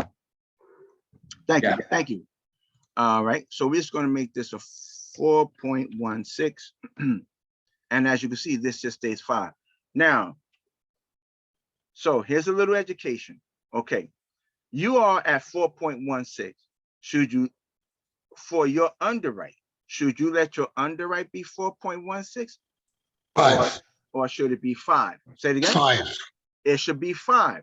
But suppose, Mr. Casimir, suppose the market was a 7. Would it be 5 or 7? 7. Okay. Suppose the market was a 2. What would you put then? 5. There you go. So the reason I pass, right? yeah, so the reason why lenders are going to underwrite at a minimum of 5. 5, yes. They're not going to underwrite at a 4. They're not going to underwrite at a 3. They're going to underwrite at a 5, not unless the market is greater than 5. Then they're going to underwrite at what the market is. So if the market is greater than 5, then they're going to underwrite at greater than 5. So when you do your underwrite, you have what the market dictates. Okay. So in this instance, I'm just going to put 5. So that way I don't want to have to spend 30 minutes and go through CoStar and get all of that. Okay. Your credit loss, your vacancy, you can also adjust. I know it's 5, right? But so you're going to do some renovations. You are expecting, and this is another beautiful thing that I love about this, is I could customize my vacancy. So I know I'm going to be doing renovations. I know I'm going to have some vacancies. You know how I know? Because what I do, I take all of my units just like this. I know I'm only going to do half. I'm only going to do half, right? But the ones that I'm going to hit those. I'm going to see about those vacancies. How many vacancies, right? Suppose I got like 30 vacancies. I'm going to put every last one of them vacancies out. I'm going to go just like this. Well, let me type that back now. But suppose there was 30 vacancies. I'm going to put, whoa, I just got 3. Oh, smoke. Okay, so it's 3. But suppose there was 30 vacancies. What I do, I pull those 30 vacancies out. I create another tab, not this tab. I create another tab and I put those 30s. And I break them down by bedroom. So if it's let's say if it's 30 vacancies and there's 15 that's 839 and 15 that's 1124, I'm going to break it out. Then I want to know, then I'm going to break it out by when. I want to see when did those, oh, if they're vacant, then I know that my strategy is going to be, let's hit these suckers first. Do they need to be renovated? Are they, can we just put people in there, right? To start getting the income, right? So you, whatever your business plan is, you can attack those 30 and you can put it right here. Now, you know that you have the 30 and you know that your plan is to try to get these 2 done every single month. You could customize that right here. See that? Standard. All you got to do is hit detail. See how that goes away like that? What you didn't see, I'm gonna have to do it again. Let me take it back to standard. Keep your eyes up here. Don't worry about what I'm doing. Keep your eyes right up here in this area. Because as I change this to detail, did you see this right here? See that? So so what you do now, you say, okay, you say to the team, listen, let's account for the vacancies. Let's say we're going to have an 8% here and an 8% here, 8%. This is just an example, everyone. And then we're going to ride out 5, or you take it down to 7 or 6, just ride out. We're just going to ride it out. Okay. And you can do that. Now I'm changing this back because I don't want that to stay. Okay. So you could detail out your vacancy to account for, okay, I'm going to do 2 units per month. These are the 2. I know people are going to leave. I'm going to be able to do this and do that, right? So you can definitely account for that. All right. Okay. So now this is some more goody parts right here. The beautiful thing about this, you could detail your expenses. Now I'm going to show you something that is there, but I don't want to click it. Okay, so I'm going to do an unhide. Here's the detailed expenses. All right. With this model, you can actually detail out your expenses right here. I don't do the detail. I don't have to get that technical, you know, not unless I want to, but you can even detail this model out. Look at it. Okay. So for the purpose of this, we're not going to do the detail. So I'm going to put hide. Okay. And we're going to go back. So we're almost done, everyone. Believe it or not, you're almost done. The part we're going to do now, we're going to fill this in, and then I'm going to take it down to the end. Okay. So wake up, go get you some water, go to the bathroom. All right. Just messing with you. All right. So again, so what we're going to do now, you've already seen me do the expenses and stuff like that. Now, this where the formula is going to be a little different. Okay, it's going to be a little different on the expenses, because here they don't want to know what it is total divided by the unit divided by the month. They just want to know what it is unit per unit. Okay, on on a monthly basis. So what the first thing I normally do is zero this out.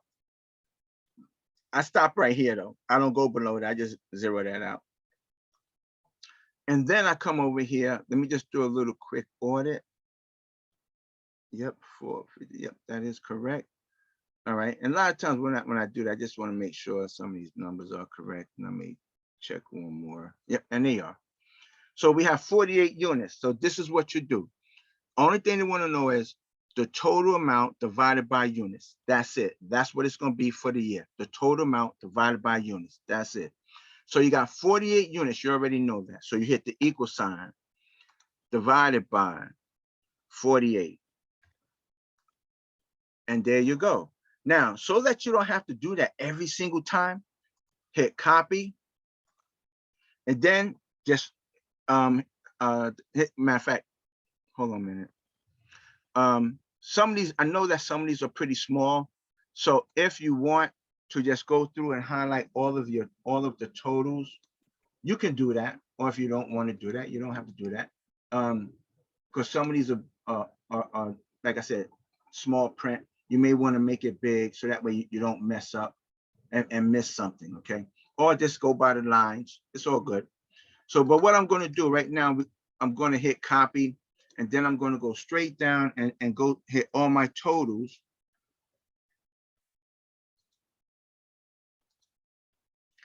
This one here, management. I'm going to skip management.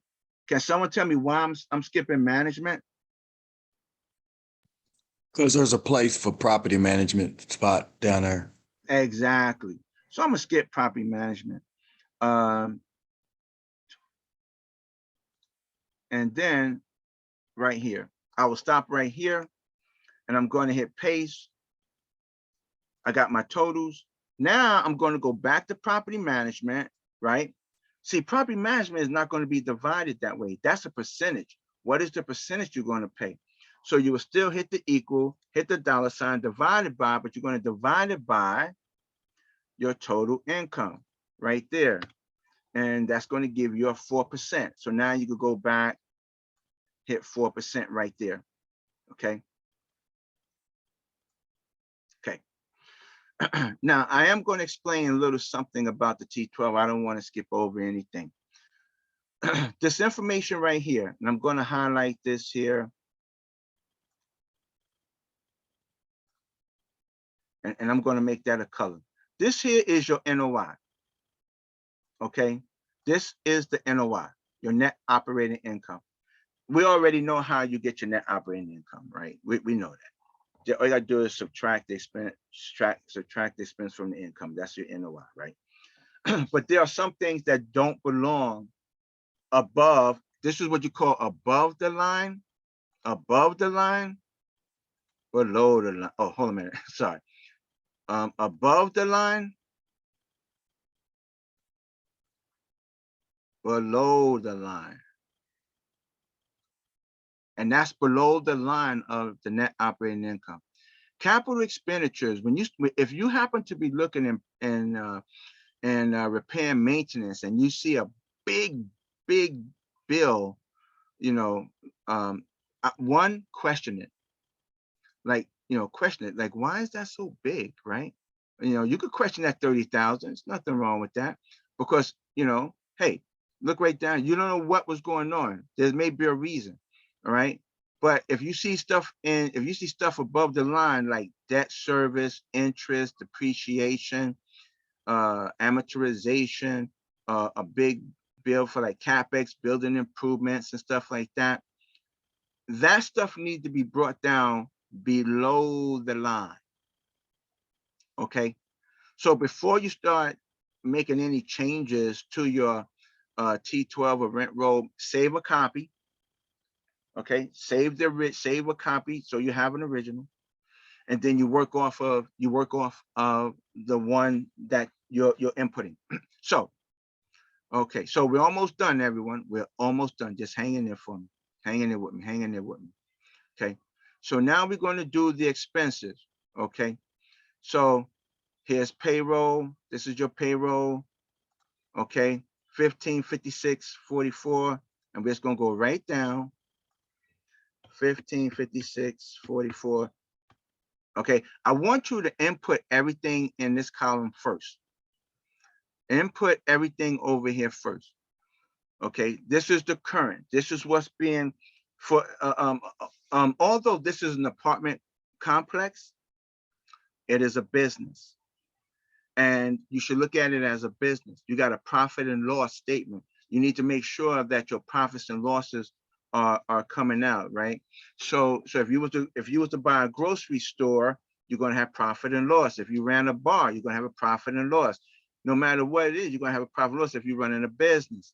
So this is a business, and you need to know how much money is coming in. Don't, although, like I said, it is a apartment complex, but you're running a business, and it should be ran as such, right? Okay. So here we go. We did that. Here's general admin, administrative. It may say administrative, it may say office, it may say something, but general admin right here. Okay, this is your general admin. So general admin is 272.93.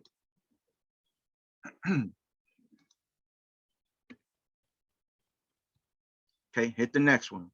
And now the reason why I go down to T12 and not my model is because I may miss something. But I know if I go down, if I zero this out and I go down the T12, I'm gonna hit every last one of them, right? So marketing, $9.20.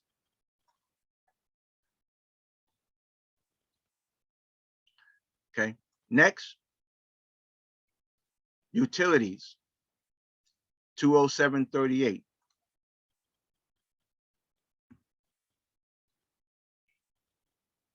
Next,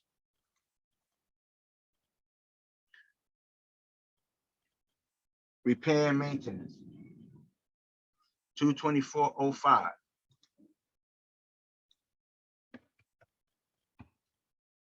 Next, we already did property management. Okay, so now we have insurance, right? Now I know I put the total here. No, I'm not going to put the total. I'm not. I did that, and actually, normally I don't do that. I am going to copy this though. And what I'm going to do, I'm going to hit my taxes right here. Okay, and then now, right here, where it says property insurance, workers' comp insurance, what I'm gonna do, I'm just gonna hit this right here, and I'm gonna just add these two together. Close, divide by 48. There we go. Okay, so let me just spread this apart a little bit. All right, I don't need that no more. Okay, so next up is insurance, 243. Where's my insurance? Right here, 243. And then next one after that is my taxes. Taxes, 260.88. Whoa. Yeah, 260.88. Sorry about that. All right. Okay. So now you have just completed your expenses. And now you need to do your underwrite. Contract services. Hold all questions for me. Hold all questions. Okay. So then now you're going to do your underwrite. And now, some of you may have rule of thumbs. And if you do, use your rule of thumbs. Okay? Use your rule of thumbs, because if you have built a relationship with those property managers in this area, and you have dealt with them before, you know what their numbers are, then you use your rule of thumbs. Okay. If you don't have a rule of thumbs, then I would say check with your property manager that you're going to be using, that's going to be managing this asset. And you get with them and say, listen, you tell them what your business plan is. And I just would like to verify. Don't ask them to write the plan for you. Just say, I like to verify my rents and my expenses.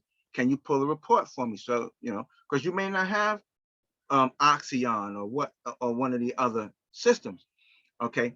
So now, once you start doing this a little bit, you're going to be getting used to your numbers, especially when you're in that market. That's why you're focusing in the market. That's why Jim says he wants you to look in your market. No one should know that market better than you. I shouldn't be able to come into Virginia and tell Ms. Barbara all about Virginia. I'm in New Jersey, right? And she can't come to Jersey and tell me about Jersey. So Ms. Barbara going to say, well, Dow, repair and maintenance is right. I will increase payroll to 1,200. Now, everyone, I'm doing this off of the rule of thumbs that I have and that I use. Okay. General admin is right. Marketing 150. Utilities, I have no control over utilities, so I am going to run it the same. Although they don't have contract services, I will have contract services.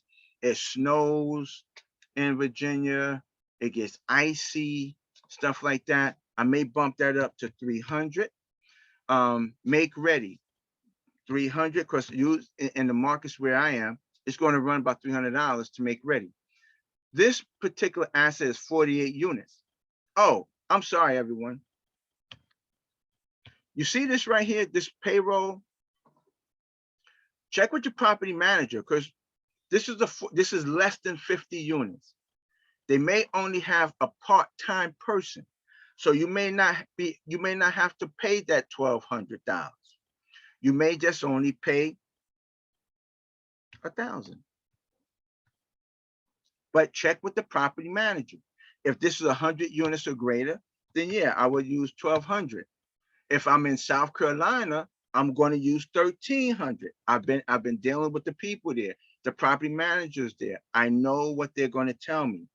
Okay, so for this reason, just for this being 48 units, I don't know if Ms. Barbara is going to have a part-time management person or maintenance person or whatever.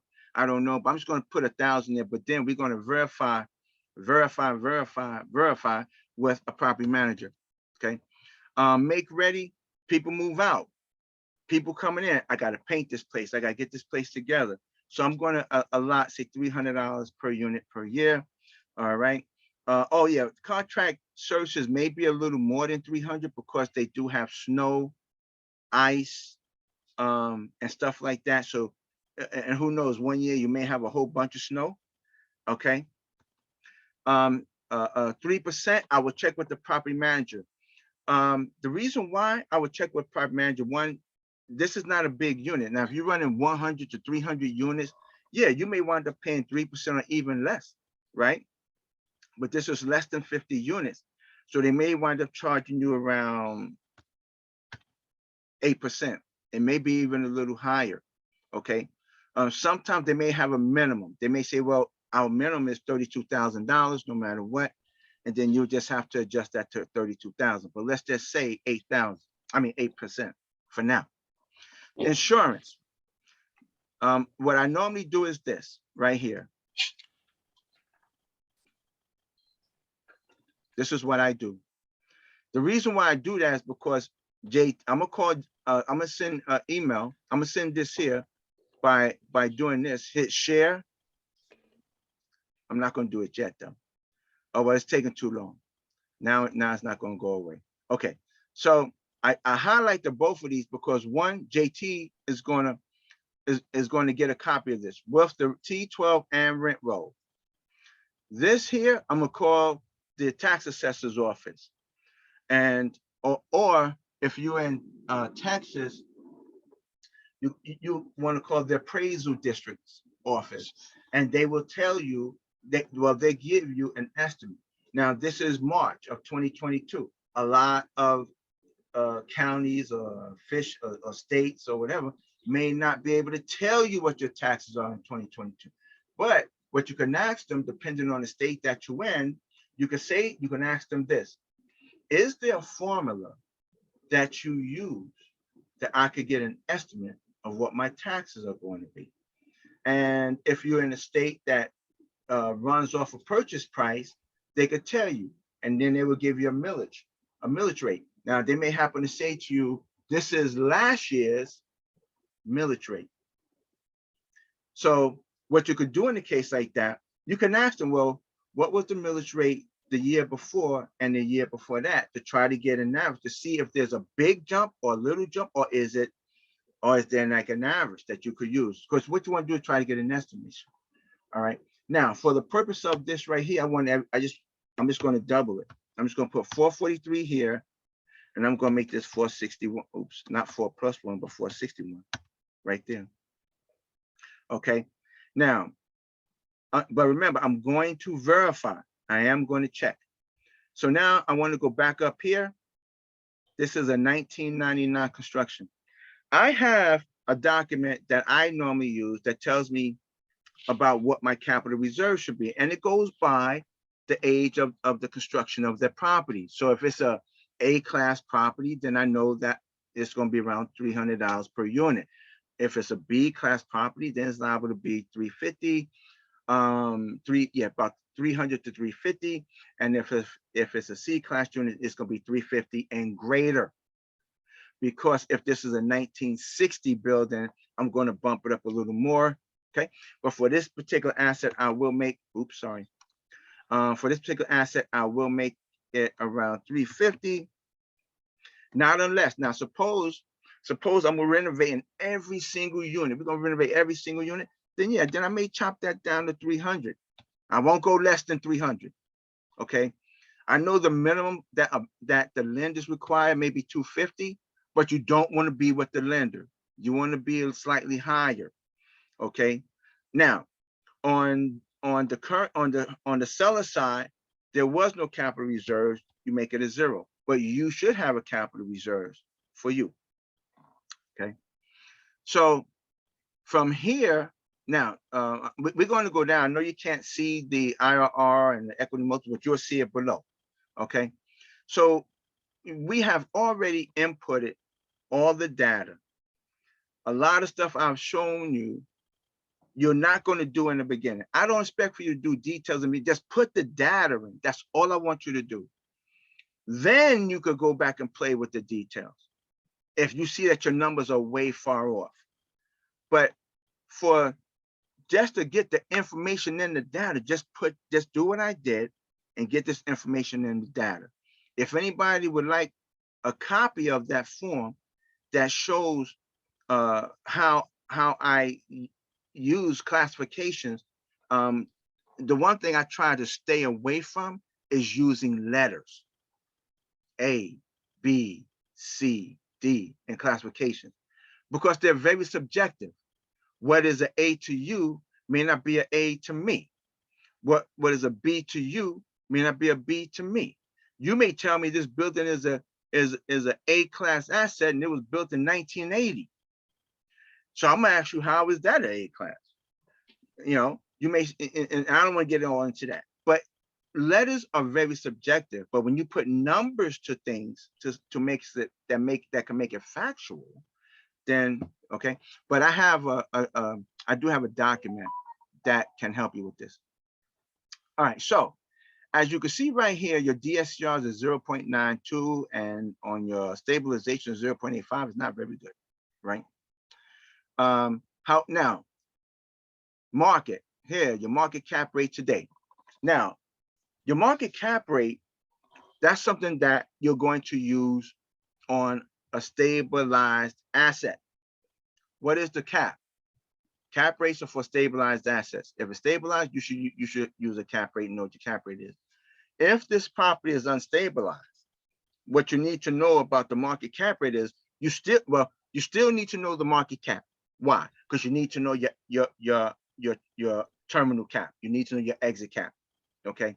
So if the market here is 5, you hold this for 5 years, then I would increase this 1/10 of a point every year, and that's where I get 5.5 right there. Now my selling cost, if I'm going to use a broker to sell, or You may say, I'm not going to use a broker to sell. I'm going to go to the GOB network and go to Darryl Murphy's commercial multifamily mastermind. And I'm going to say to them, I'm selling my building, so I don't have to pay a broker. There you go. But most likely you're going to pay a broker. So at 2% is usually what we underwrite for. Remember, this is your sell month. If you get a little ding up there, up at the top, come down here, take a look at your sell month because you may be off. And you still need to come down here and take a look at your sell month, because if you say that this sell is going to be in 120, but up top you have underwritten for 60, you're going to have a little problem in your numbers. Okay, so yeah, so you still need to come down here and take a look at that. All right, for the purpose of this, don't mess with this. Okay, we just want to get the numbers in.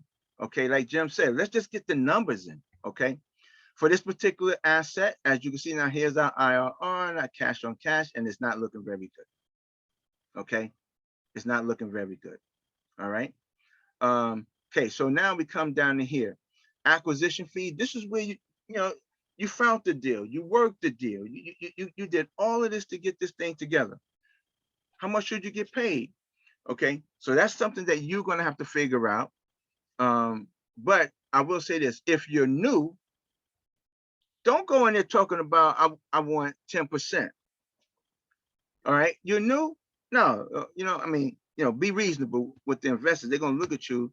You may say 2% or 3%. Now, if you got if you have a 300 unit that's running $50 million, you may want to crank that down too, maybe to like 1 or maybe a half, because you're still making out good, right?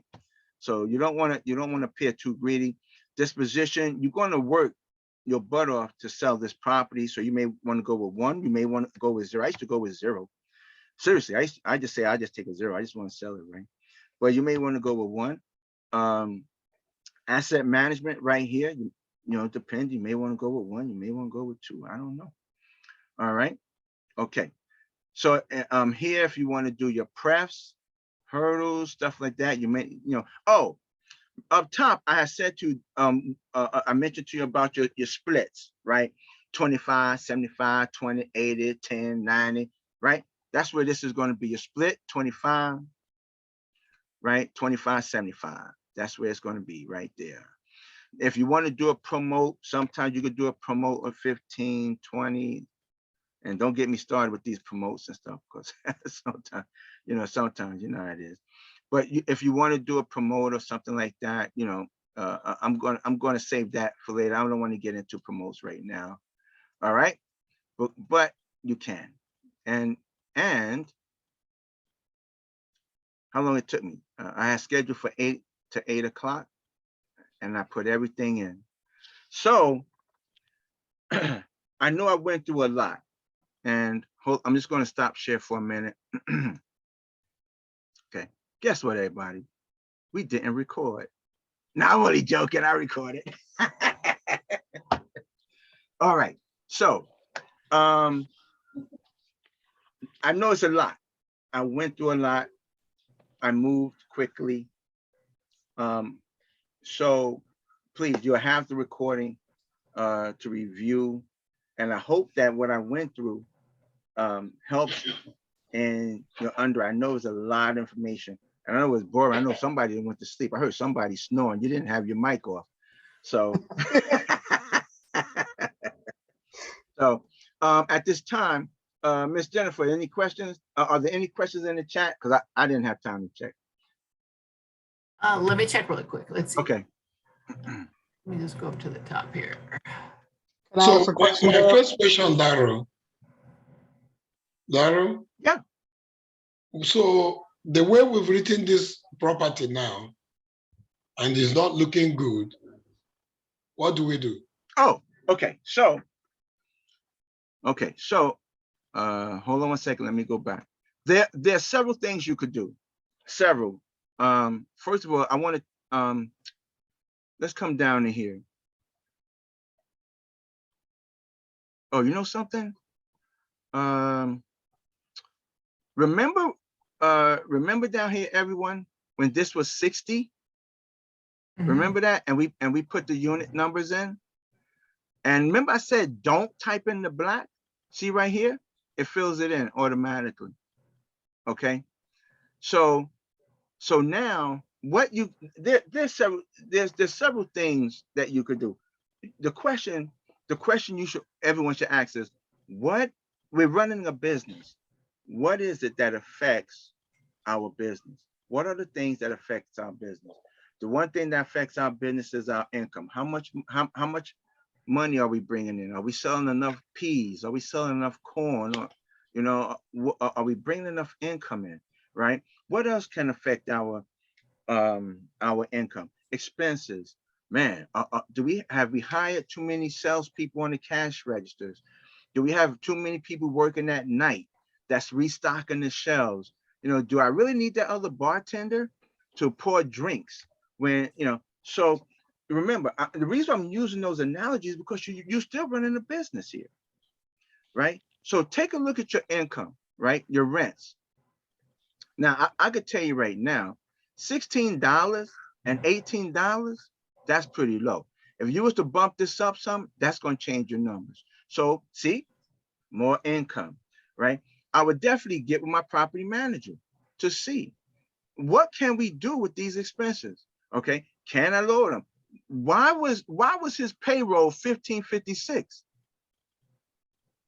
Right? Why was payroll $15.56? Okay. He had $9 marketing. We're at $150. This is a 48 unit, depending on where it is in Virginia. Our marketing is going to be apartments.com, cafe, rental cafe, and all the social media sites. I know you're going to have the free sites, but you're going to have some paid sites, right? Now they may be able to cut this down for you. I don't know. They may be able to take it down to $100, but you're still going to need to do marketing, okay, to run your business. All right. Oh, one other thing. Now you don't have a look right there. You don't have a very big utility bill, right? But another question you can ask, you know, who knows? Can we implement some RUBS? You know, 1999, most likely they're paying for electricity. They're paying for, you know, they're paying for their own services. You are responsible for the common areas. That's your responsibility. Okay. So now, if I'm not mistaken, I saw this building as a low-income housing place. Yep. Okay. Yeah. So I'm gonna tell you this. If you don't have the experience of running a low-income housing tax credit apartment complex, you need to get someone that does have that experience. You also need to check with that broker and see if whoever governmental officials that's over this program is going to require of you to have the experience to run it. Okay. And that's a fact. I went after a low income housing tax credit complex in South Carolina, Columbia. And it was told up front, if you don't have the experience, the city of Columbia is not going to approve you to run that facility. You need to get somebody with experience. Okay, so you need to check to see if one, the city is going to allow you to do it, and if so, get somebody with experience that can help you, because you may not. Let's go back down here to these rents. You may not be able to raise these rents much.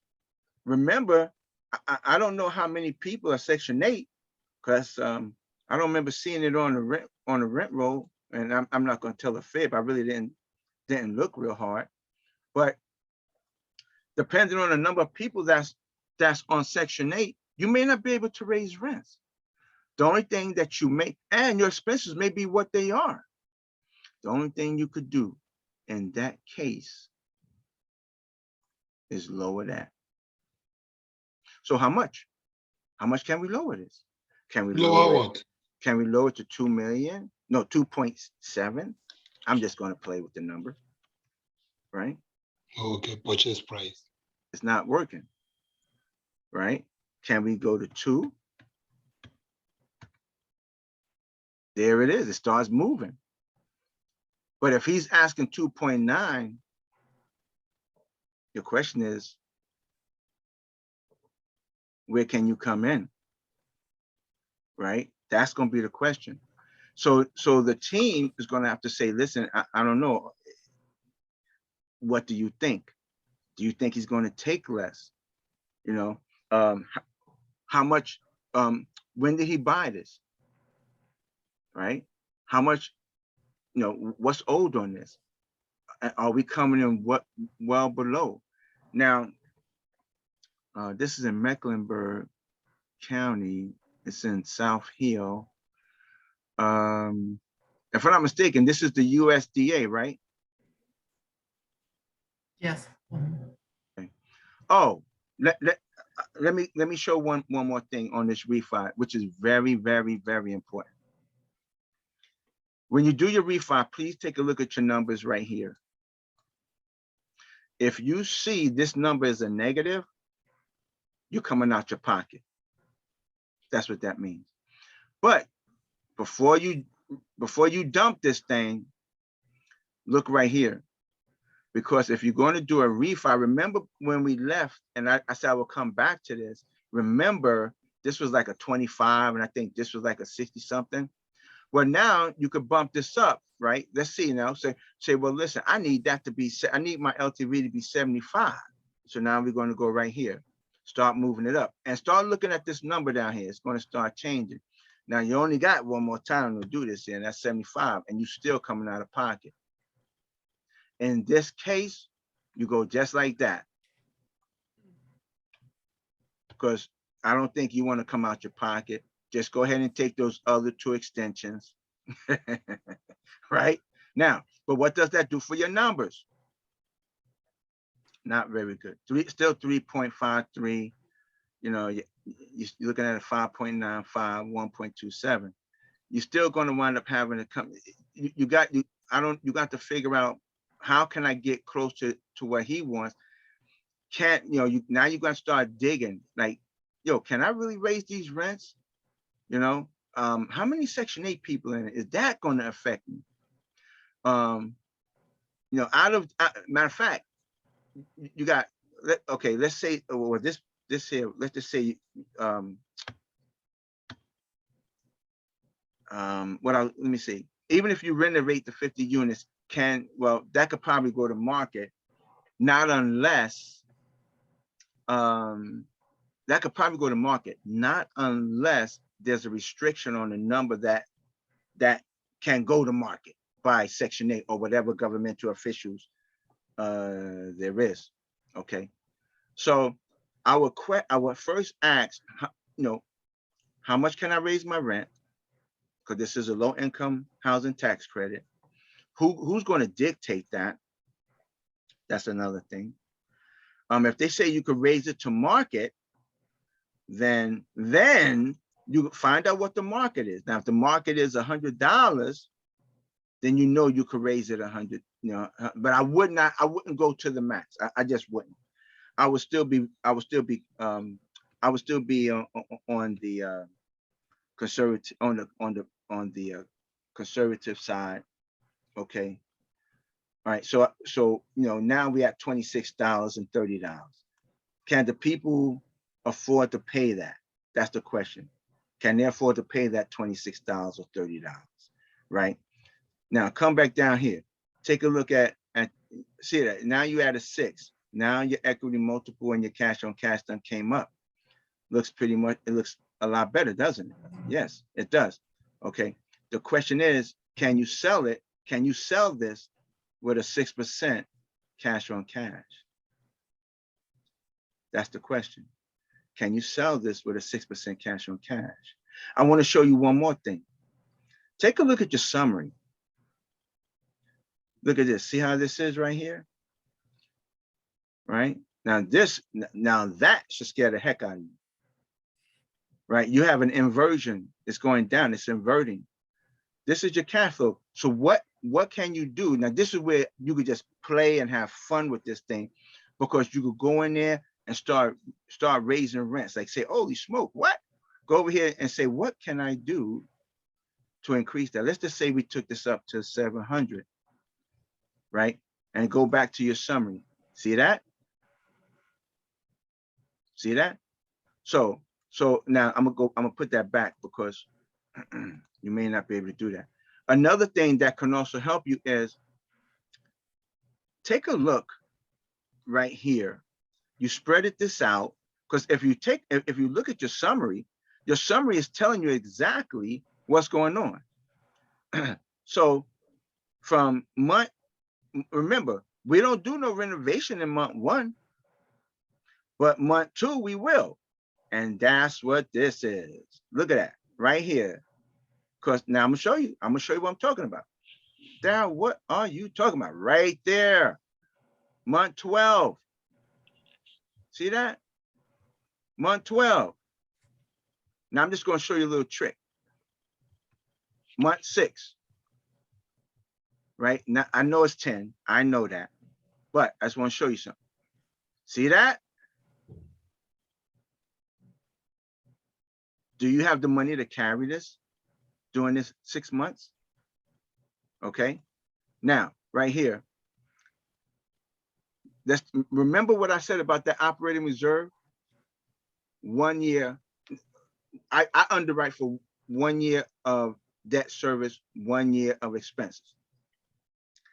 Here's my debt service, 102,000. Here are my operating expenses, 194. I'm not putting in no perfect figure. I'm just going to round it off. 200,000, 100,000, 300,000. That's it. I'm not going to get all perfect. So I'm going to put 300,000 right here. Okay. In the event that something happens, another COVID, another, I don't know, something. I just want to be able to carry the building. Now, do you have to do 1 year? No, you don't have to do 1 year. You could do 6 months, 9 months, 3 months, whatever, right? But I also want to show you let me show you another little trick. Right. Oops. Right there. Okay. So let's just say, let's reduce that to 150,000. So Miss Jennifer says to Miss Barbara, hey, how long are you going to hold that money? Miss Barbara says, what, you want to hold it for 3? You say, well, let's give you, once we're stable, then let's give them back that money. So Miss Barbara says, and Miss Jennifer agrees. So we hold it for 3 years and we give it back. Right there. You just released it 30. So your business plan is release this sucker in 36 months. Well, now Miss Barbara says, well, how's that going to affect our numbers? And it does. It helps it come up some. However, your cash on cash still don't look too good. So, but at least, so, oh, let me change this back to 12. Okay. Another thing you can also look at, instead of doing half, like saying 50 here, you may do 50 here. All right. This can help you too, because now you're not spending as much money. So now instead of you doing 48, you're doing 24 right here, right? And look, you can check it yourself, 24 units, right? But now how much money do you need? How much money do you want to put into this building? You may say, you know something, let's reduce. Remember, it's all about cash flow and cash, money going in, money going out. Can I get my returns, right? So we're only going to do 2 for 12 months. So the whole team says, yo, no more than 5,000, you know, they're Section 8. We don't need to be dumping in granite and gold fixtures and silver chandeliers and all of that. Let's just keep it simple.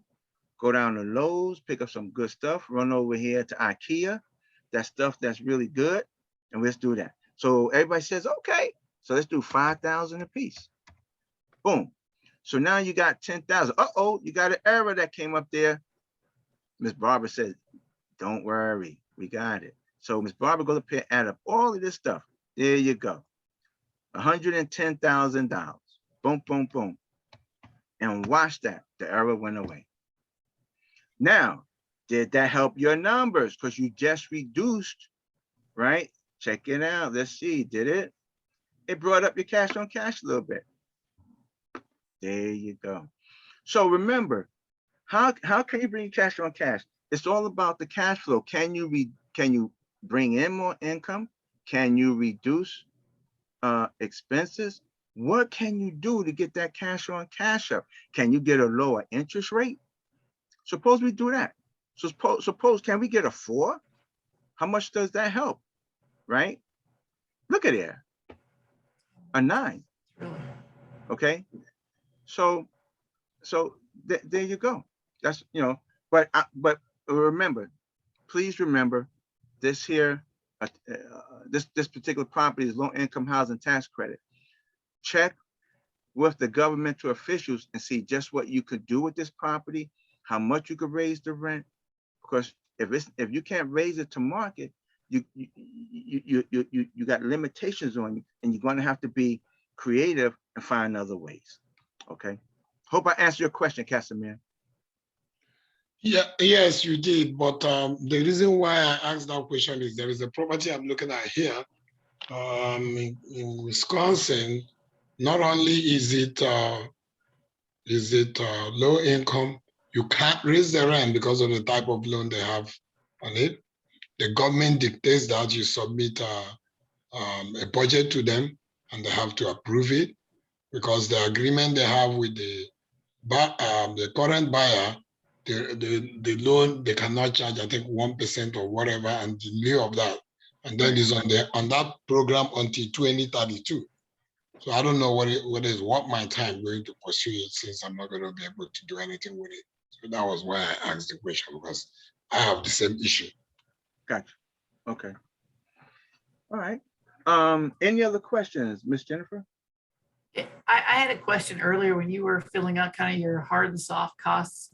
I mean, for us, we're just kind of running through the, looking at these properties. We haven't gone in. We don't know, what kind of CapEx they might need. Is there kind of a rule of thumb or something we might be able to include in there for just now, as we're just trying to kind of put it first? Yeah. Some people will use a rule of thumb of $5,000 per unit. I'm going to tell you, you better bump that up to 6 or maybe 7,000. You're probably saying, well, why? Inflation,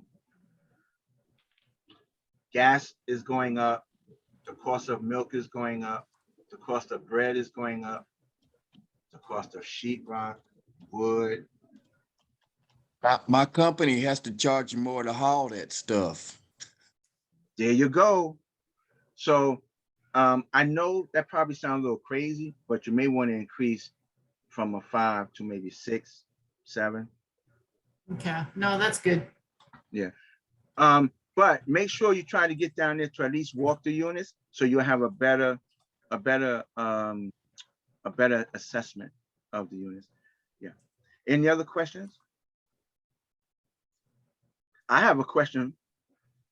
Why does it say over here not joined 11, and I can't, but it has it says accepted on 2 people, no response. What is this over here?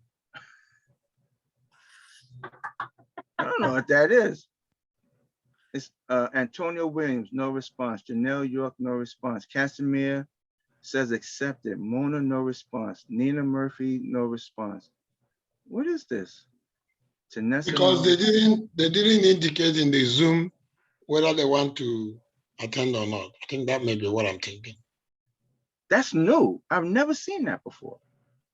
Because they usually, when they send the Zoom, sometimes I will say, yes, I'm going to attend. Yeah. So the response is maybe they didn't respond to that Zoom. That's what I'm thinking. Okay. All right. Well, I have a question. What is a good cash on cash return? What's a good one? for investors, I think 7 is pushing it. But if you really want to be safe, I would try to get to an 8, minimum of an 8. I think 7 is pushing this, you know, some have frown faces, but you may be able to get some with a 7. I would invest with you with a 7. It's better me getting a 0 in the bank. So I'll give you my money. And the other thing is, I thought that when you do these USDA properties, that they are financing them at 90%. It looked like you were looking at it at 69%. Am I correct? You are well. My LTC was at 75%. Just because I'm getting USDA, I'm not going to underwrite it as a USDA. I'm gonna underwrite it as a regular, either a stabilized or a bridge asset. I'm not using 90%. Now, once I'm done and we go up under USDA and the interest rate drop and we get 90%, that's just gravy. That's all it is.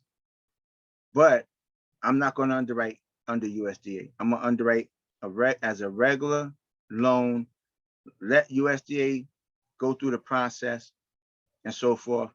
And then once we get approved, then we could come back and tell all the investors, guess what? You're going to get more money back. Yeah. That's good to know. Okay. Okay.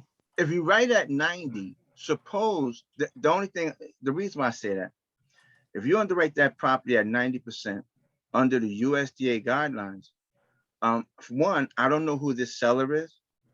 Suppose the seller don't want to wait for USDA. Suppose he says to you, nah, what? I'm not doing that. I want my money now. And you don't on the road at 90, your numbers look beautiful. I mean, whoa, man, we getting like 12%. You know what I mean? I done gave you my money when Christopher said he was going to offer me 9. I'm coming to you, right? And then all of a sudden, now you're going to come back to me and say, well, my seller is not going to wait. I need to get this bridge. And now it done dropped to a 7, right? I'm going to say, give me my money back. Chris. Good example of not being conservative, huh? Yeah. So any other Can questions? anybody underwrite these when they're USDA properties? I mean, like underwrite, excuse me. I mean, finance them. Like you can go and get a regular financing, or does it, have to go through? Because I'm thinking the ones that he told us, Trevor, they're a little bit rural or something. Yeah. USDA, we already have the lender. His name is Alex. Okay. And who was the other guy? I think his name was Alan that took care of HUD. There's a video that's in the drive, and I do believe it's titled USDA, and the other one is titled HUD. So yeah, take a look at those, and those are the people. Where is it? So really, just to tell you, right? Stop looking. Okay. We already have the person. Okay. Just reach out to them and let them know you're part of the GOB with Jim Biggs. You're part of the challenge. At this point, we already have 2 people. I wouldn't keep looking because I mean, it's good experience, but we got it set up. Yep. Carol, that was really, really helpful. It was, but the only problem is it didn't look like it was working out. And I was looking at it like, I guess it would, I mean, and I don't know, it could be what other requirements, like, I mean, the property doesn't seem that old. And I think the question would be, like, when was the last time that he updated the property? I mean, you may not have to do that much, updating to it. So it might be very well that you only need to put like 5,000 in. So do you just base it on, do you just put, say we may have to do that and then base it on that? Because I do like what you said about the fact that it's, USDA as low income property, and maybe you wouldn't want to put granite in those things, right? No, you don't put granite into those things, right? You don't put granite in there. Don't go out there and buy gold sure. Faucets that's 100% pure gold and 100% silver and nickel, diamond and all of that, man. No, go out there and you get some beautiful stuff that's nice, reasonably priced. But check first, check. The main thing is what governmental agency is running this? Can I raise my rents? How much can I raise my rents? Are there any restrictions on this particular property? When does the low income housing tax credit expire? Right? Because if it expires and that tax credit is gone, that means you are going to get hit with some big old tax. Mhm. That's the reason why that tax was $200 something. Mhm. Call the tax assessor's office. Find out how much your tax would be without that tax credit. I guarantee you it's going to be over $1,000. Then you definitely need to know, when is that property tax credit going to expire? You want to be out of that sucker, but you may get caught up because the new person that's going to come in may be smart and say, I already know my tax is going up to 1,000. I ain't paying you all of that. Mhm. All right. Who So- lives in New Jersey on here? Darren, when can we get this? I'm sorry, when can we get this copy of? Tomorrow. I'm going to get me a drink tonight, man. You get Yeah. this tomorrow. Good. I'm not. You ain't getting this today. You can forget that one. Actually wasn't thinking today, but you can get it tomorrow. I love it. Man, nah, I'm running to the liquor store. I'm only joking. Hey, But, look. yeah, you'll get it tomorrow. Okay. And how do we get it? Oh, it'll be in the drive. I'm just going to upload it to the drive. Okay. Yeah. Yeah, it's late. I haven't even done it. All right. Any other Okay. questions? Any other questions? Well, I appreciate y'all hanging in there, man. I know y'all were falling asleep. It was getting boring and all that. Oh my gosh. No, this was great. I mean, this is what we needed. It was awesome. Yeah. And you did a all good right. job explaining it. You did a really good job explaining it. Thank you. If you have any questions, feel free to always ask. I'm here for you. And let's make this thing happen. All right. Every 90 days we're closing, but let's start scaling up. Let's not let Jim know. Okay. Right? Don't let Jim know. We're going to start scaling up. You know what I'm saying? So we get the first one, which is going to be about 20, which like you said, 5 million or less. But that next one, let's move up a little bit. I get it. Thank you very much. All right. Thank All you right. all Good night, very everybody. much. You have a Thank you. very good night. Oh, Alicia. Oh man, I got that contract back. Oh, never mind. That's right. I said it for tomorrow morning. See y'all tomorrow morning then, Alicia. See you tomorrow morning. Bye. All right. Have a good night. Tomorrow.